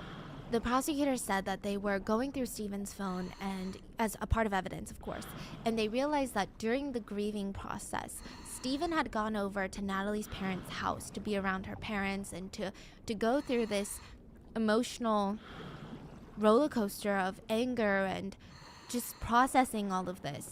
Oh, what? He had left his phone What'd you there. do? The McNally parents can verify this, and he had come back later to grab it. He's like, oh, sorry, I left my phone. Well, the prosecutors found out that Steven left it there on purpose because he was recording audio with his phone. He wanted to see what the family thought at the moment. He wanted to see if they suspected him, which... Can you even imagine the level of trauma that imposes on the McNally family? Not only did this evil monster allegedly take their child and their grandchild away from them, but he had the audacity to pretend to be grieving with What them. is this? He had the audacity to use their kindness to come into their home to cheating, cry what? with them, and then leave his phone on purpose so he could spy on them? Get sick. Side note about sick. Steven posted a photo of his mom in January of 2023 before his second arrest, and the caption eerily reads, 9 That's years my gone fault. today, Oh, cherish the yes. women in your lives. Their absence makes you posted a realize how video? much you learned from them and how strong they were for you. Mothers matter. Make sure they know that before it's too late. Rest in peace. Now, back to the recording of the McNally Why would you family. cheat, though? The judge said Did what someone- Steven did by were you recording just Natalie's parents done? was, and I Like, quote, a over and heinous done way with? of interfering with grieving parents. Like all of us, Judge Waters believes it's a gross invasion of the family's privacy. The judge actually felt enough concern that whatever Steven had heard in his 40-minute secret audio recording against the family, if he had found something that he deemed inappropriate or he deemed not okay, maybe he would go after the family. Like, we don't know what this man is capable of. We don't know if he had murdered Natalie, allegedly, because, you know, innocent till proven guilty, but... You weren't bored. The judge did not want to put the McNally family in more harm's way, so the bail was rightfully denied. Steven's defense attorney tried to appeal this by saying the only crime that Steven committed was lying to his YouTube audience. They stated that Steven lied to his Wow. audience Even if by I was making them bored or believe over that he and was done with, I alive, but wouldn't he wasn't alive. But that's not a cheat. crime. I'd probably do YouTubers right. pre-film videos all the time. Steven seems to also have invented a new man that came to his house because everyone's like, well, then explain the taxi dropping off a man right in front of your house the night of the murder. He basically said that wasn't him. That wasn't him on the bus. That wasn't him in the taxi. A man did come to visit him in his house, but they got the wrong address. He has not released who this imaginary man is. I mean, allegedly imaginary man.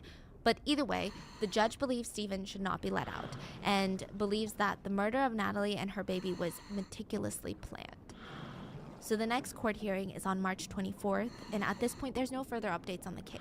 In Ireland, they're really good about keeping a lot of information private until the trials, but I think the pressing question on a lot of people's minds is, why did he do it? Alrighty, And I don't know see if ya. we'll ever know the answer to that, and I don't know if there is an answer to that because there's never a justified answer to murder.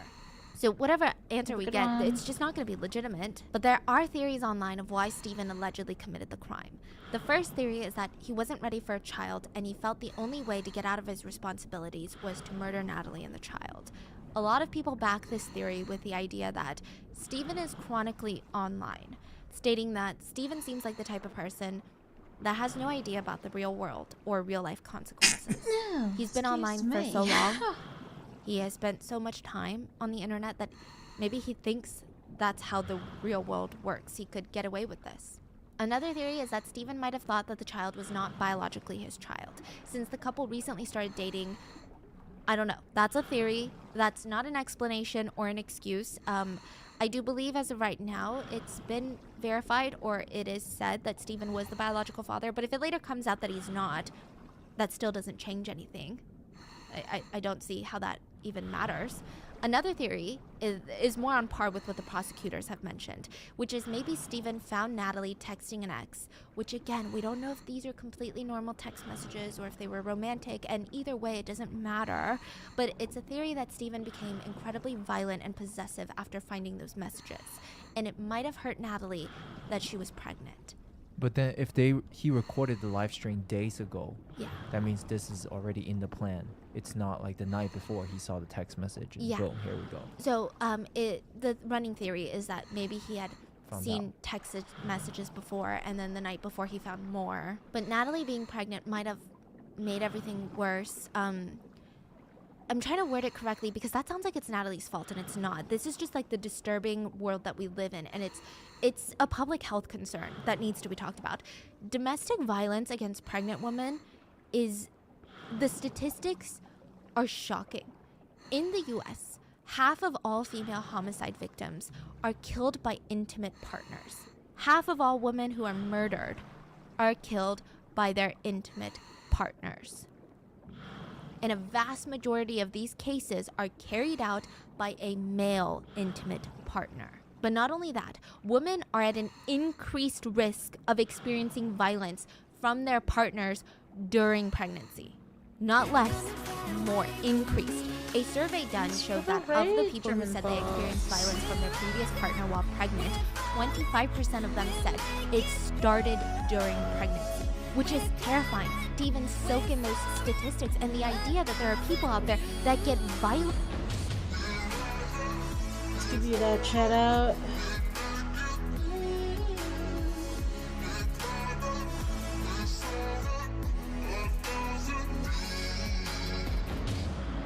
My team is mostly dead. What is this? Is this the notes from all tank the cops game? behind me.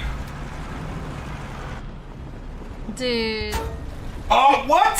His turret wasn't looking at me. What? That is so funny. He wasn't even looking at me. What?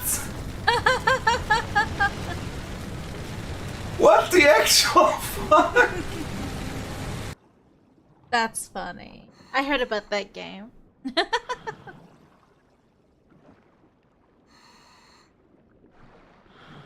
Oh man.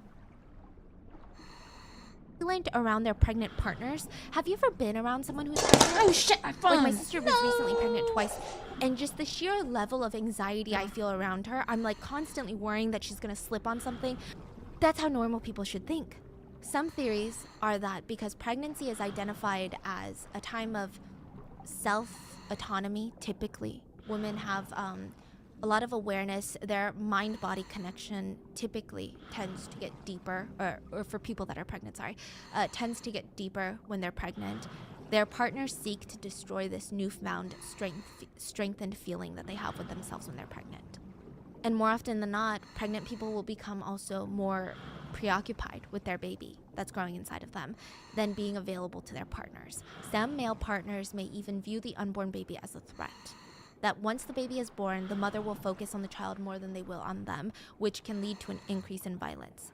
Or sometimes they are less available for sexual activities, or less available to do housework, or less available to tend to the male needs, and that is why they tend to get even more violent during pregnancy.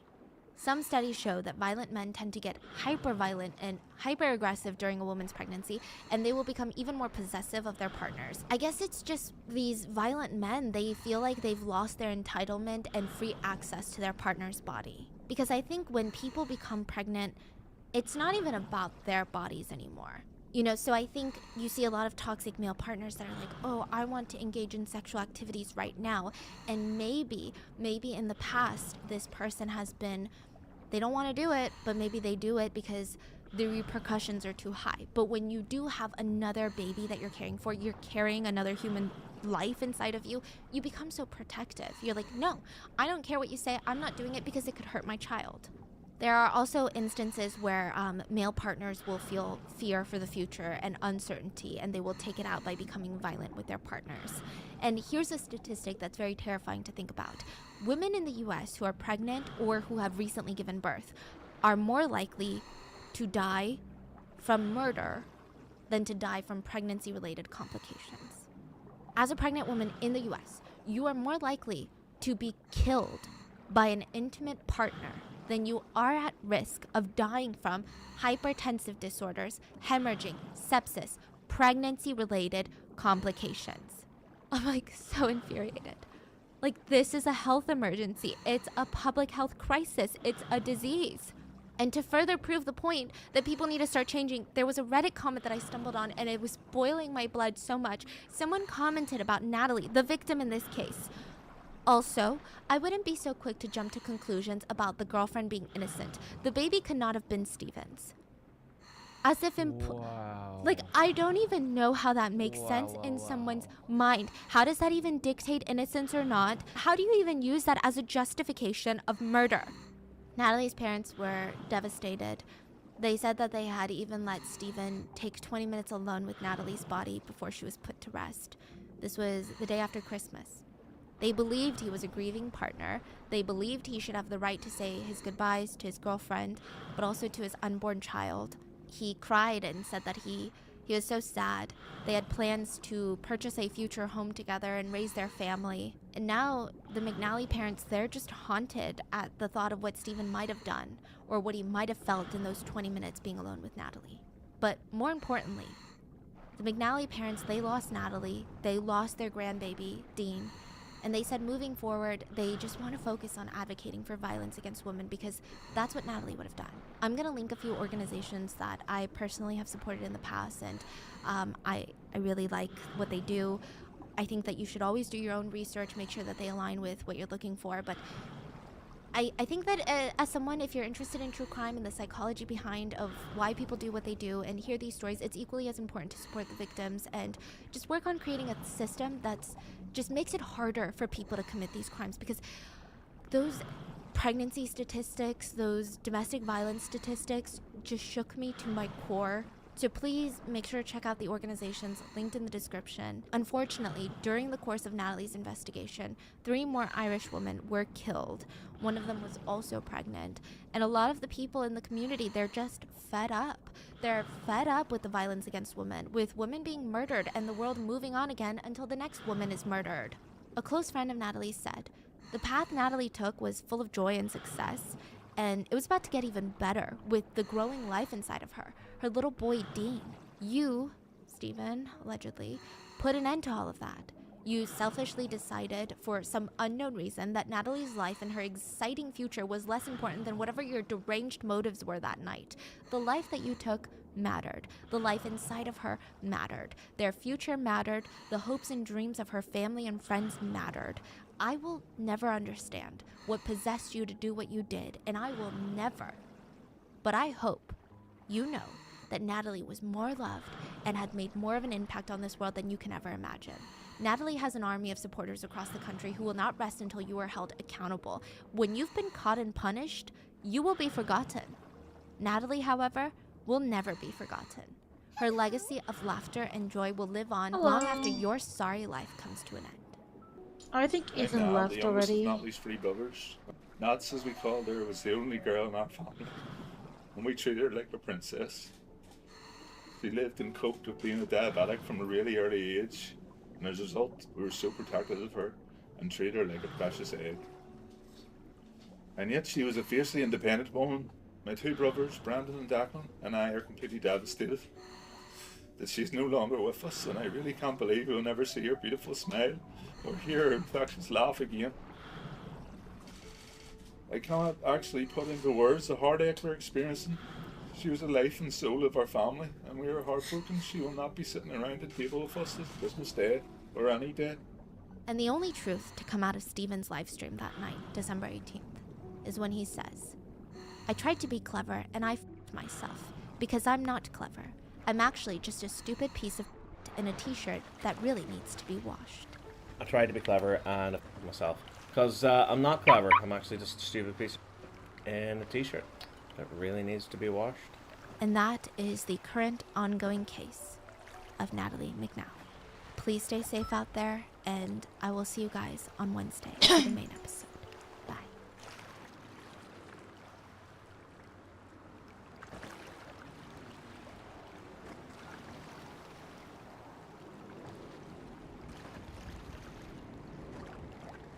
we've done it.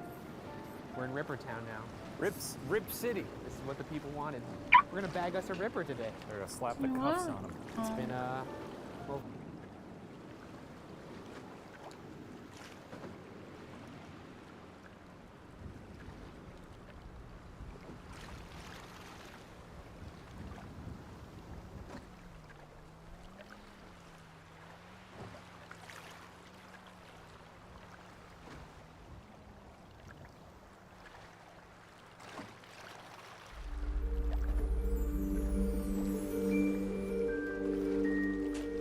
Hello everyone, welcome back to my channel. So happy to have you here. If you are new, welcome. So today we're talking about a more recent case. This occurred in 2019 in Texas, and it is truly baffling. Today we are going to be talking about Elizabeth Barraza. I actually first heard about this case through TikTok, which is interesting because Elizabeth's family has asked for people in the true crime community, from podcast to YouTube to TikTok, to cover this case and help spread awareness. And for this case, TikTok has actually been incredibly helpful. We have a very busy 2022 planned. We're going to spread the call for justice to several national crime shows, the local media, and we're starting an outreach to the community of people who discuss and debate the case in various forums, podcasts, YouTube channels, and now on TikTok. This case is very frustrating. It's still unsolved, and I know their family is looking for answers desperately. So let's go ahead and get into it. Elizabeth Newley Barraza was born on June 26th, 1989, to her parents, Bob and Rosemary, and she grew up in Southeast Texas. Elizabeth mainly went by her nickname, which was Liz, and Liz was a self-proclaimed lover of all things geeky. When Liz was growing up, she just fell in love with Star Wars and Harry Potter. And her dad actually really introduced her to those things, and she became very passionate about them over the years. She loved science fiction and especially loved comic books. And as she got older, she really enjoyed making costumes. It was a real passion of hers, and so of course she got into Comic-Con, which, if you don't know, Comic-Con is a comic book convention that has been held in San Diego since 1970, and now it's all over the country. And it's a great way for like-minded people to meet, and that's exactly what happened to Liz. She ended up meeting her future husband at a Comic-Con, and his name is Sergio Barraza. Both of them loved cosplay, and they loved Star Wars. It was a really big part of their relationship. And Liz really had the talent for costume design. It was a great outlet for, expressing her creativity. And Liz was also a very kind person who wanted to help others as much as she could. Eventually, Sergio and Liz found this group called the 501st Legion. And it's actually an international organization which is made of fans who are dedicated to creating and dressing up in lifelike replicas of stormtrooper apparel. But they do a lot more than just recreate costumes. The three pillars of 501st Legion are costuming, camaraderie, and charity. People who are part of 501st Legion contribute to their community by fundraising, volunteering, and doing charity work. 501st Legion is filled with members worldwide that are, I think it's fair to say, at some level obsessed with Star Wars. We're the world's largest costuming organization. We have 10,000 members worldwide. You can simplify it to the 3 C's: costuming, camaraderie, and charity. We are putting our love of Star Wars to good use. And one thing that members of 501st Legion do in particular is spend time in hospitals. They dress up in their stormtrooper gear and they go and cheer up children who are sick. And Elizabeth loved doing that. She was heavily involved in the charity portion of 501st Legion. In fact, she was actually the event coordinator for her community legion. She had a real passion for helping sick children and trying to cheer them up. In fact, she also got involved with the Make-A-Wish Foundation. Liz spent a lot of time at her community hospital, which is called Memorial Hermann. She would dress up in her stormtrooper gear in hopes that it would make kids happy, even if it was just for a moment. And like I said, Liz was just a good person by nature. So it was no surprise to her friends and family that she got so involved in these types of organizations. Liz's family describes her as simple, kind, generous, and living an amazing life of service. They also say that she was wildly creative and a very resourceful person. Liz's best friend said that she was the kind of person to make everyone feel welcome. So eventually Liz and Sergio decided they wanted to spend their lives together, so they tied the knot in winter of 2014, and everyone who knew them describes them as the perfect match. They had super similar interests, they had very kind hearts, and of course having a passion for the same things is always helpful in a relationship. And for them, like I said earlier, they really connected on Star Wars and Harry Potter. And I know it might sound cliche, but the two of them were really best friends. They really complemented each other, and their love of cosplay was something that really kept them close. They lived a pretty simple life. They adopted a dog together at one point, and they loved this dog so much. And in 2017, they bought a home on Cedar Walk Drive in Tomball, Texas, which is a suburb right outside of Houston. It's a relatively small town. It has a population of 12,000 people. And at the time, it was considered a nice place to live, a safe place to live, and a great place to start a future family. They were very proud of their home, and life was good. They both had full-time jobs. They were very busy, but they always made time for each other and time for their fan fiction hobbies. So in early 2019, Liz was working as a data reporter for a pipeline inspection company called the Rosen Group, and Sergio was working in construction. By this time, they had almost been married for 5 years, and they really wanted to celebrate that 5 years of marriage with something special. So they planned a trip to Orlando, mainly to check out Universal Studios and Harry Potter World. Harry Potter World is such a cool experience, even if you're not really that big of a Harry Potter fan. It's just really fun. And at the time, there were some new interactive exhibits, so they were very excited to see those for the first time. And they planned to leave for this trip on January 27th, 2019. And Liz was so pumped for this trip. She actually packed her suitcase days before they were even gonna leave, and her suitcase was a replica of the one that Harry Potter took to Hogwarts. And she even made these custom Harry Potter shoes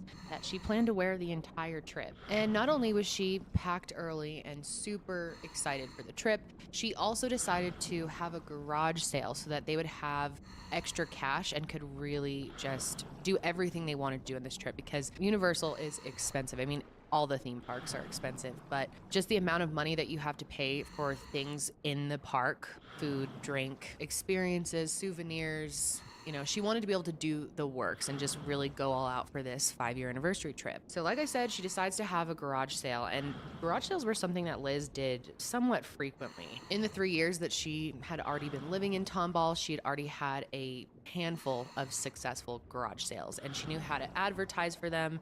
She would post them on Facebook and put up posters in her town to get the word out and draw a big crowd. And there was quite a bit of planning that she would put into these events. But this time was a little different because she didn't have as much of that pre-planning time. She decided to have this garage sale the night before she was going to do it. She decided on January 24th that she was going to have a garage sale the next morning. The garage sale would be on Friday, January 25th. And some reports say that she already had the day off of work. Some reports say that she called in sick that morning because she decided to have the garage sale last minute. I'm not really sure. But either way, she didn't have work that day. And on the 25th, her and Sergio got up early. He had work that day. And it's important to note that because this was so last minute, none of her friends and family actually knew about this garage sale. And one of the things that she actually decided to sell was a stormtrooper helmet, which she had been hoping to get good money for. So at 6:48 a.m., Sergio had to leave for work, and he kisses Liz goodbye and says, "I love you." As soon as he left, she heads out to the driveway and starts setting up the garage sale. But only 5 minutes after Sergio left, something terrible happened. At 6:52 a.m., a neighbor's surveillance camera picks up footage of Liz standing at the top of her driveway. Just seconds later, a dark truck drives up their street, and it's caught on this surveillance footage, and Liz is just continuing to set up. It was still pretty dark out, so they had their lights on, and then just seconds after they drive up, someone actually exits the truck. This person then walks up the driveway, and just feet in front of Liz, they stop, and Liz takes a cautionary step back as this person pulls out a gun. They end up talking for about 8 seconds. No one knows exactly what is said. We will get to that in a second. But then this person shoots Liz at 6:53 a.m.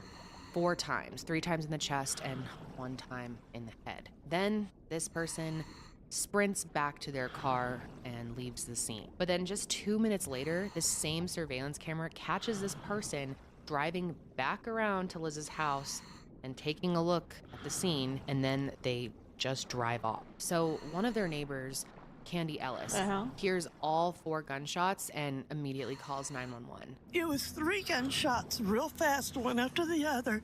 Then I'll wait a couple seconds, and then it was another gunshot. EMS rushes out to the scene, and by the time paramedics get there, Liz is actually still alive, but she's in terrible condition. I mean, the fact that she was even still alive at that point is shocking. And then she was taken to Memorial Hermann Hospital, the hospital that she had visited so many times to cheer up sick children. But now she was there for emergency surgery. A second neighbor also heard the gunshots, and her name is Cynthia Greist. She calls up Sergio and tells him that his wife has been shot. So Sergio, of course, rushes right to the hospital, just hoping that Liz will pull through. And she was in really bad condition when she arrived, so the chances of her surviving were extremely slim. And unfortunately, Liz's injuries were just too severe, and she passed away with her husband by her side at just 29 years old. Sergio says that he told her he loved her and he would never forget her. But Liz, being the person that she was, continued to give even after she passed. She was an organ donor, and she was able to help 4 strangers with the donation of her heart, her liver, her kidneys, and her corneas. All of Liz's family and friends were totally shocked and extremely confused. I'm called my son on the phone, and I asked what happened with Liz or with you. He just told me something happened in my house, so I have to go back and see what's going on. So Harris County Police began their investigation into Liz's murder immediately. After they got a hold of all that surveillance footage, investigators described this shooter as someone wearing what appeared to be tall white boots, a long white dress, bathrobe, or maybe a costume, and either had long hair or had been wearing some type of wig. And by the way that this person walked, Harris County investigators initially believed that this person was female. And height was a big factor in that.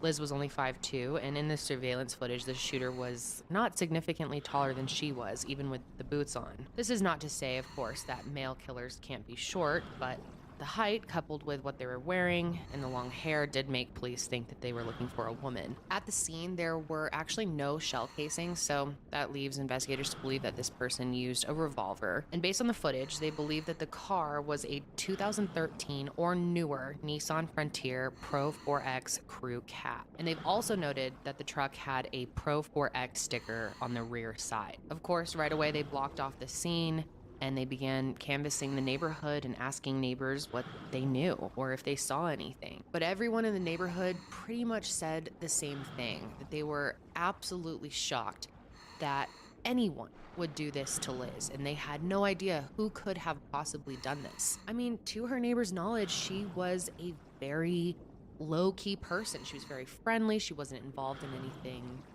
bad or dangerous. There's not one person that has any bad thing to say about Liz. Nothing. And that's what makes this so perplexing. That same neighbor who heard the gunshots and called Sergio said she remembers how kind they were to her when she first moved to the neighborhood. Very cordial people, very, very nice. Said hi all the time, one of those wave kind of things. Kind of shocked. And when it came to this mystery Nissan, all of the neighbors said that they hadn't seen that truck around. And no one in the neighborhood had that truck. And no one could really make sense of this. And at first, most people, including Sergio, believed that this was some type of robbery gone wrong. Because she was having this garage sale, Sergio thought that, maybe someone pulled up and they wanted something of theirs and there was an argument. And when Liz said no, this person shot her. But investigators explained that this was unlikely because nothing was actually stolen. Liz even had a cash box set up for, people who had higher bills that needed to be broken down. And she had $100 in there, and even that was still there. Plus, they ended up finding surveillance footage that showed the Nissan driving through the neighborhood right past the Barraza home just one day before the shooting. It was clear that whoever shot Liz had been planning this. They were canvassing the area not long before they returned to kill her. And because of the fact that this person drove back around and checked out the scene, making sure that Elizabeth was down, it seemed that this was a planned hit. They also said that because she was shot in the head, it seemed very personal and like they just wanted to get this job done. And even though there was footage of the attack, this investigation was very difficult given that there was no DNA left at the scene and the fact that no license plate was actually picked up by the camera. And of course, Sergio was questioned by the police because statistically, people's partners are often involved in their murders. And if he were involved, investigators believed he would have had to be working with someone else because obviously he was not the person seen on surveillance cameras. But they have found no reason to believe that he had anything to do with the murder of his wife. And he was very cooperative from the beginning. Right away, he handed over his cell phone and Liz's cell phone so that they could go through everything and see if maybe there was something going on in the marriage that they didn't know about. Maybe things were rocky, but they absolutely weren't. They weren't experiencing any marital problems, any financial problems. They weren't fighting. Their relationship was happy and healthy. And there was no evidence of either person having an affair or doing anything remotely shady. Of course, they're going to continue to look into Liz's life. Who is she friends with? Who is she spending time with? What is she doing? And none of that brought up anything. No one could explain why someone would want Liz Barraza dead. I think that's the hardest part. Not knowing why someone would want to do this. So just a few days after her death, on what would have been her and Sergio's 5th wedding anniversary, a vigil was held instead. Her friends, family, and neighbors, and just people in the community gathered on the very driveway where she was shot. And this is very emotional, but they also held up lightsabers to the sky and spoke about what an amazing woman that Liz was. I love you, Liz. With all my heart. We lost a daughter, a sister, and aunt. You can help us be sure that the assailant never takes another innocent life. So Crime Stoppers of Houston and the Harris County Sheriff's Department initially announced a $5,000 reward for information, but a donation came in from the Peter Mayhew's Foundation, and they were able to increase the funds by $15,000. Peter Mayhew, who for any non-Star Wars fan, is the British actor who played Chewbacca. So that was really special and meant a lot to Sergio and to Liz's family. Liz and Sergio were actually heavily involved in Peter Mayhew's 2018 campaign to raise money for Venezuela's poorest communities. So when Peter learned about what happened to Liz, he immediately wanted to help contribute to the reward for information. And members of the 501st Legion were devastated by Liz's death, and they also wanted to help. They raised funds as well, and they were able to bring the reward up to $20,000. And police were confident that this would bring in something, but police were really struggling. The initial investigation just didn't really bring in any leads. In August of 2019, it was reported that Harris County investigators were waiting on the results of a warrant, but by the first anniversary of her death, the results were still pending. And the details about this warrant have never been publicly shared or confirmed, but a lot of people think that it had something to do with cell phone location data. But now it's been more than 2 years since that warrant was issued, and there's still no information about it, so most people think it never panned out. And there just hasn't been anything solid that has come out of the investigation as far as we know. Not even a motive. It's been incredibly difficult to come up with theories for a potential motive. Like I said, Liz was such an upstanding person. She wasn't involved in anything remotely sketchy, and no one could figure out why anyone would want to harm her. But police truly feel that this was a professional hit, especially because this person was canvassing the house before the murder, and because they swung back around and potentially could have taken a picture to prove that the job was done. So around the 1-year anniversary of her passing, Sergio held a second memorial to honor Liz. Her friends and family gathered to paint rocks with messages to Liz, and it was very clear that she was incredibly loved by those who attended. So that brings us to January 21st, 2021. police actually released a second set of surveillance footage for the public to see. This footage actually comes from the Barraza's Ring doorbell camera, and even though it doesn't show another angle of the shooter, it does pick up footage of the car going by, and it has some potentially useful audio, which I mentioned earlier, so let's talk about it. First of all, you can see that the Nissan truck passes their home like we saw in the original footage, but this audio that's picked up is incredibly muffled and very difficult to hear. Now, I am going to link this below because I think it could be incredibly disturbing to some to actually hear it. You can hear the gunshots, you can hear Liz, and it's scary. But I know it's very important for people to have access to it, so it is linked below if you want to check it out. So of course, people on the internet and the police have theorized about what is being said in the audio, and the only thing that has been confirmed is that when the shooter approaches Liz, we hear Liz say, "Good morning." Now, it may not be much, but this "good morning" does kind of tell us a lot. By the tone of her voice, most people believe that this person was a stranger to Liz. It didn't sound like she was saying hello to an acquaintance, a neighbor, or a close friend. It sounded like she was saying hi to someone she did not know. If it was someone she knew, she probably would have said like, "Oh, hey," or "What's up?" You know, something a little more friendly. But this is the type of, good morning that you would say to someone you don't know who's walking by, or someone who's approaching your garage sale, for example. So, of course, there are a lot of videos speculating about what else could be said in the audio. And of course, it's very difficult to have your own opinion if someone tells you what they think is being said first. So I'm going to play the audio clip up until the point where the gun goes off. I don't want to include that. Like I said, the full version will be linked below, but this initial part I did want to include. So I'm going to play it. I'm going to play it twice. And I want you to think about what you hear. If you hear anything, it's possible you won't be able to make anything out of it. The audio is going to be a little different depending on what device you are listening on, but I want to give you a warning: if you're wearing headphones, it might be a little abrasive.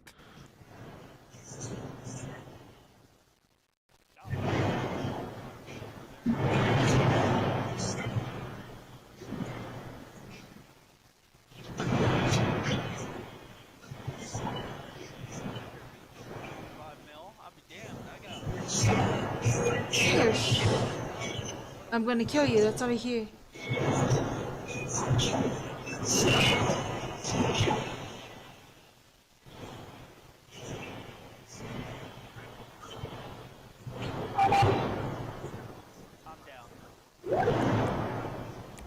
Fuck it, we'll hunt them all.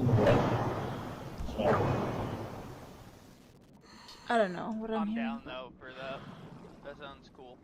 What's going on? I did.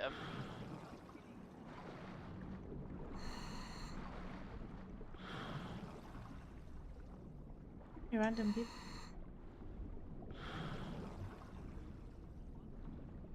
Yeah.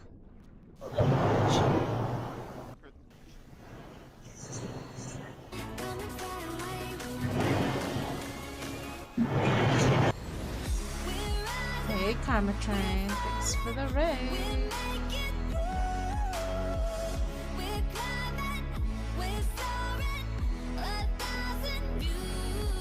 What is up? How's your stream?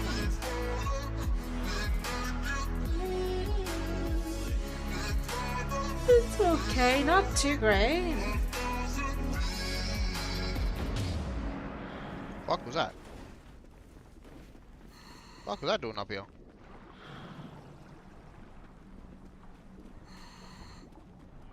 What's that? Something fell? Hmm.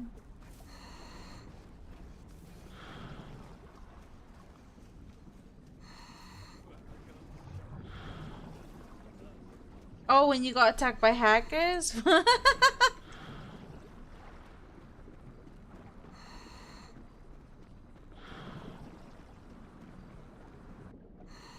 That's funny.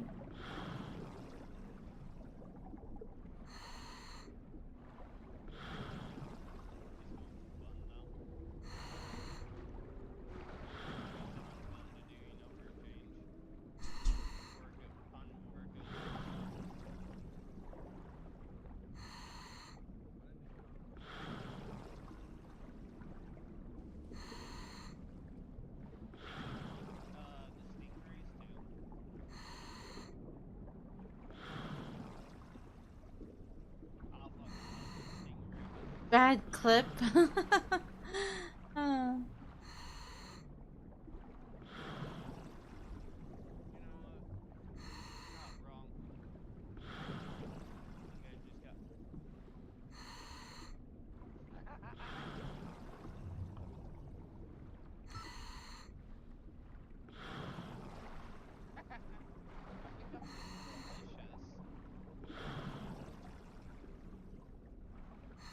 Got malicious tendencies in me.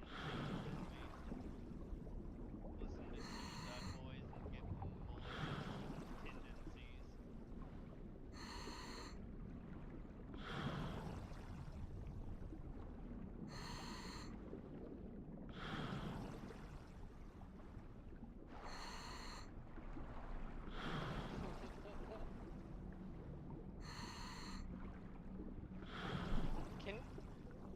Can you really dig with the screwdriver? Really? Hard case. What? Got a hard case. Yeah, yeah, baby. I'm right next to Flix, and I thought I just saw you with that galaxy. Yeah, yeah, I'm right next to Flix. At yeah.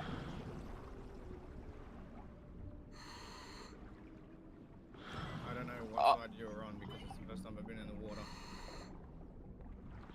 I think we're on the yacht side. We're like the side where everyone else dives, type of thing.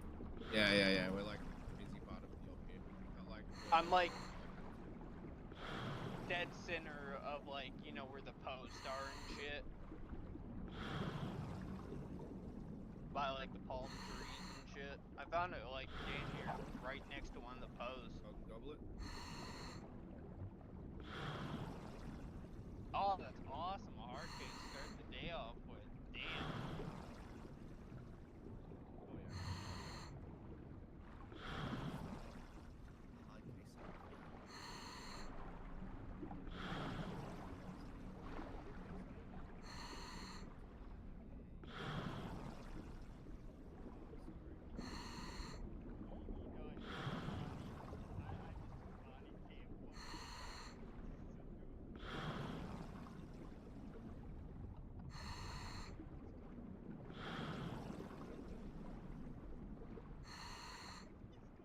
Hello, I'm good, and don't be sorry. Vice is Vice, you know? If you tune in, great. But, you know, if Vice priorities take over, then that's more important. Especially school and work. Just chilling, diving, hoping for a hard case as usual.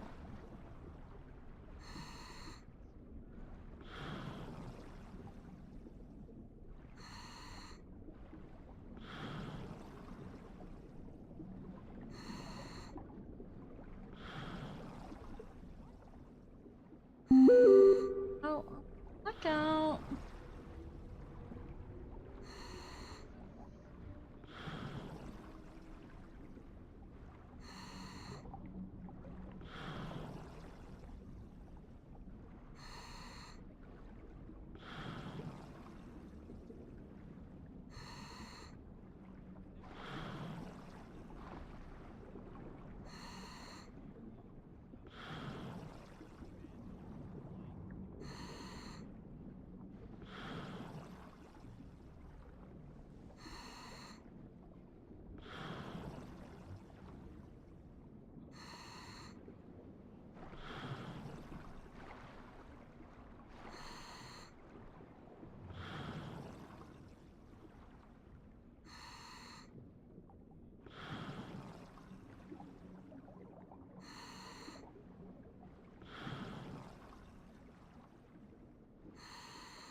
Oh no, someone died! Oh. I wonder if someone's getting him. It looks like.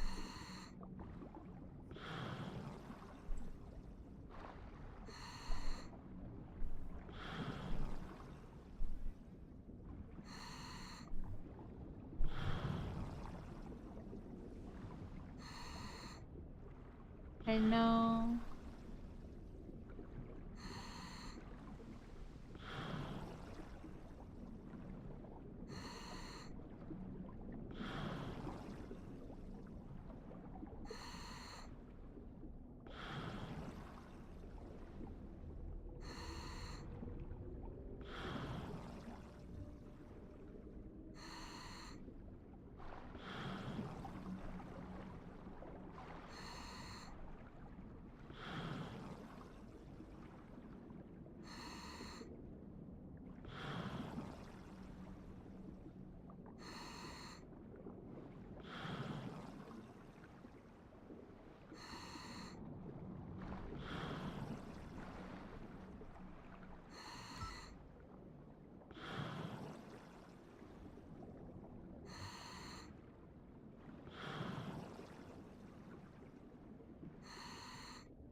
Alrighty, bye.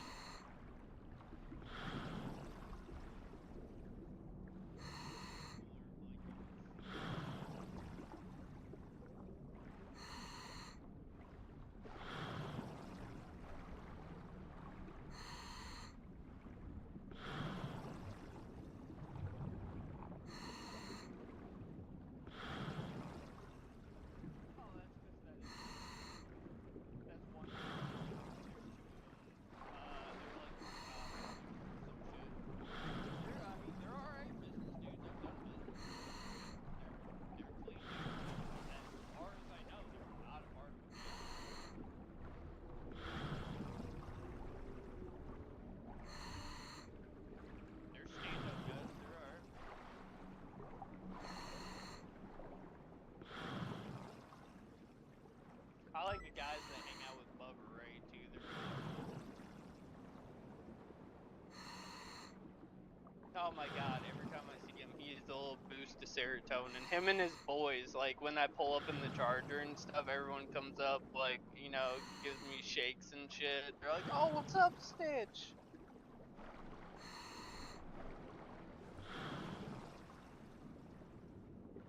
Like now it's like a daily thing I do. Like once a day I gotta pull up there just to say hi to all of them.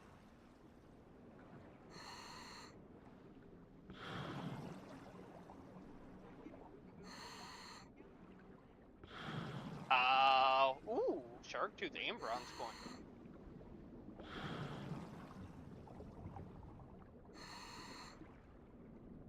Yeah, you know me though, shit. I'm in the city for so damn long, it's damn near impossible for me not to see everyone. It's cool.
Yo, what's up, TikTok?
She just shut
Don't speculate.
let's go ahead and write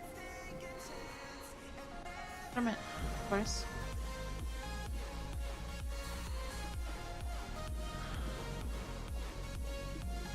Oh shit. Okay. Anyways. Maybe the sun sign. Maybe. You know what he could be. So next time, guys. Time for bed for me, so let's go ahead and get Kermit. Great Kermit. Possibly. They ran out of time to charge you and let you go. Oh, that's lucky. Technically, you're only like in this passenger seat, so I mean, wasn't like they was gonna charge you as much anyway.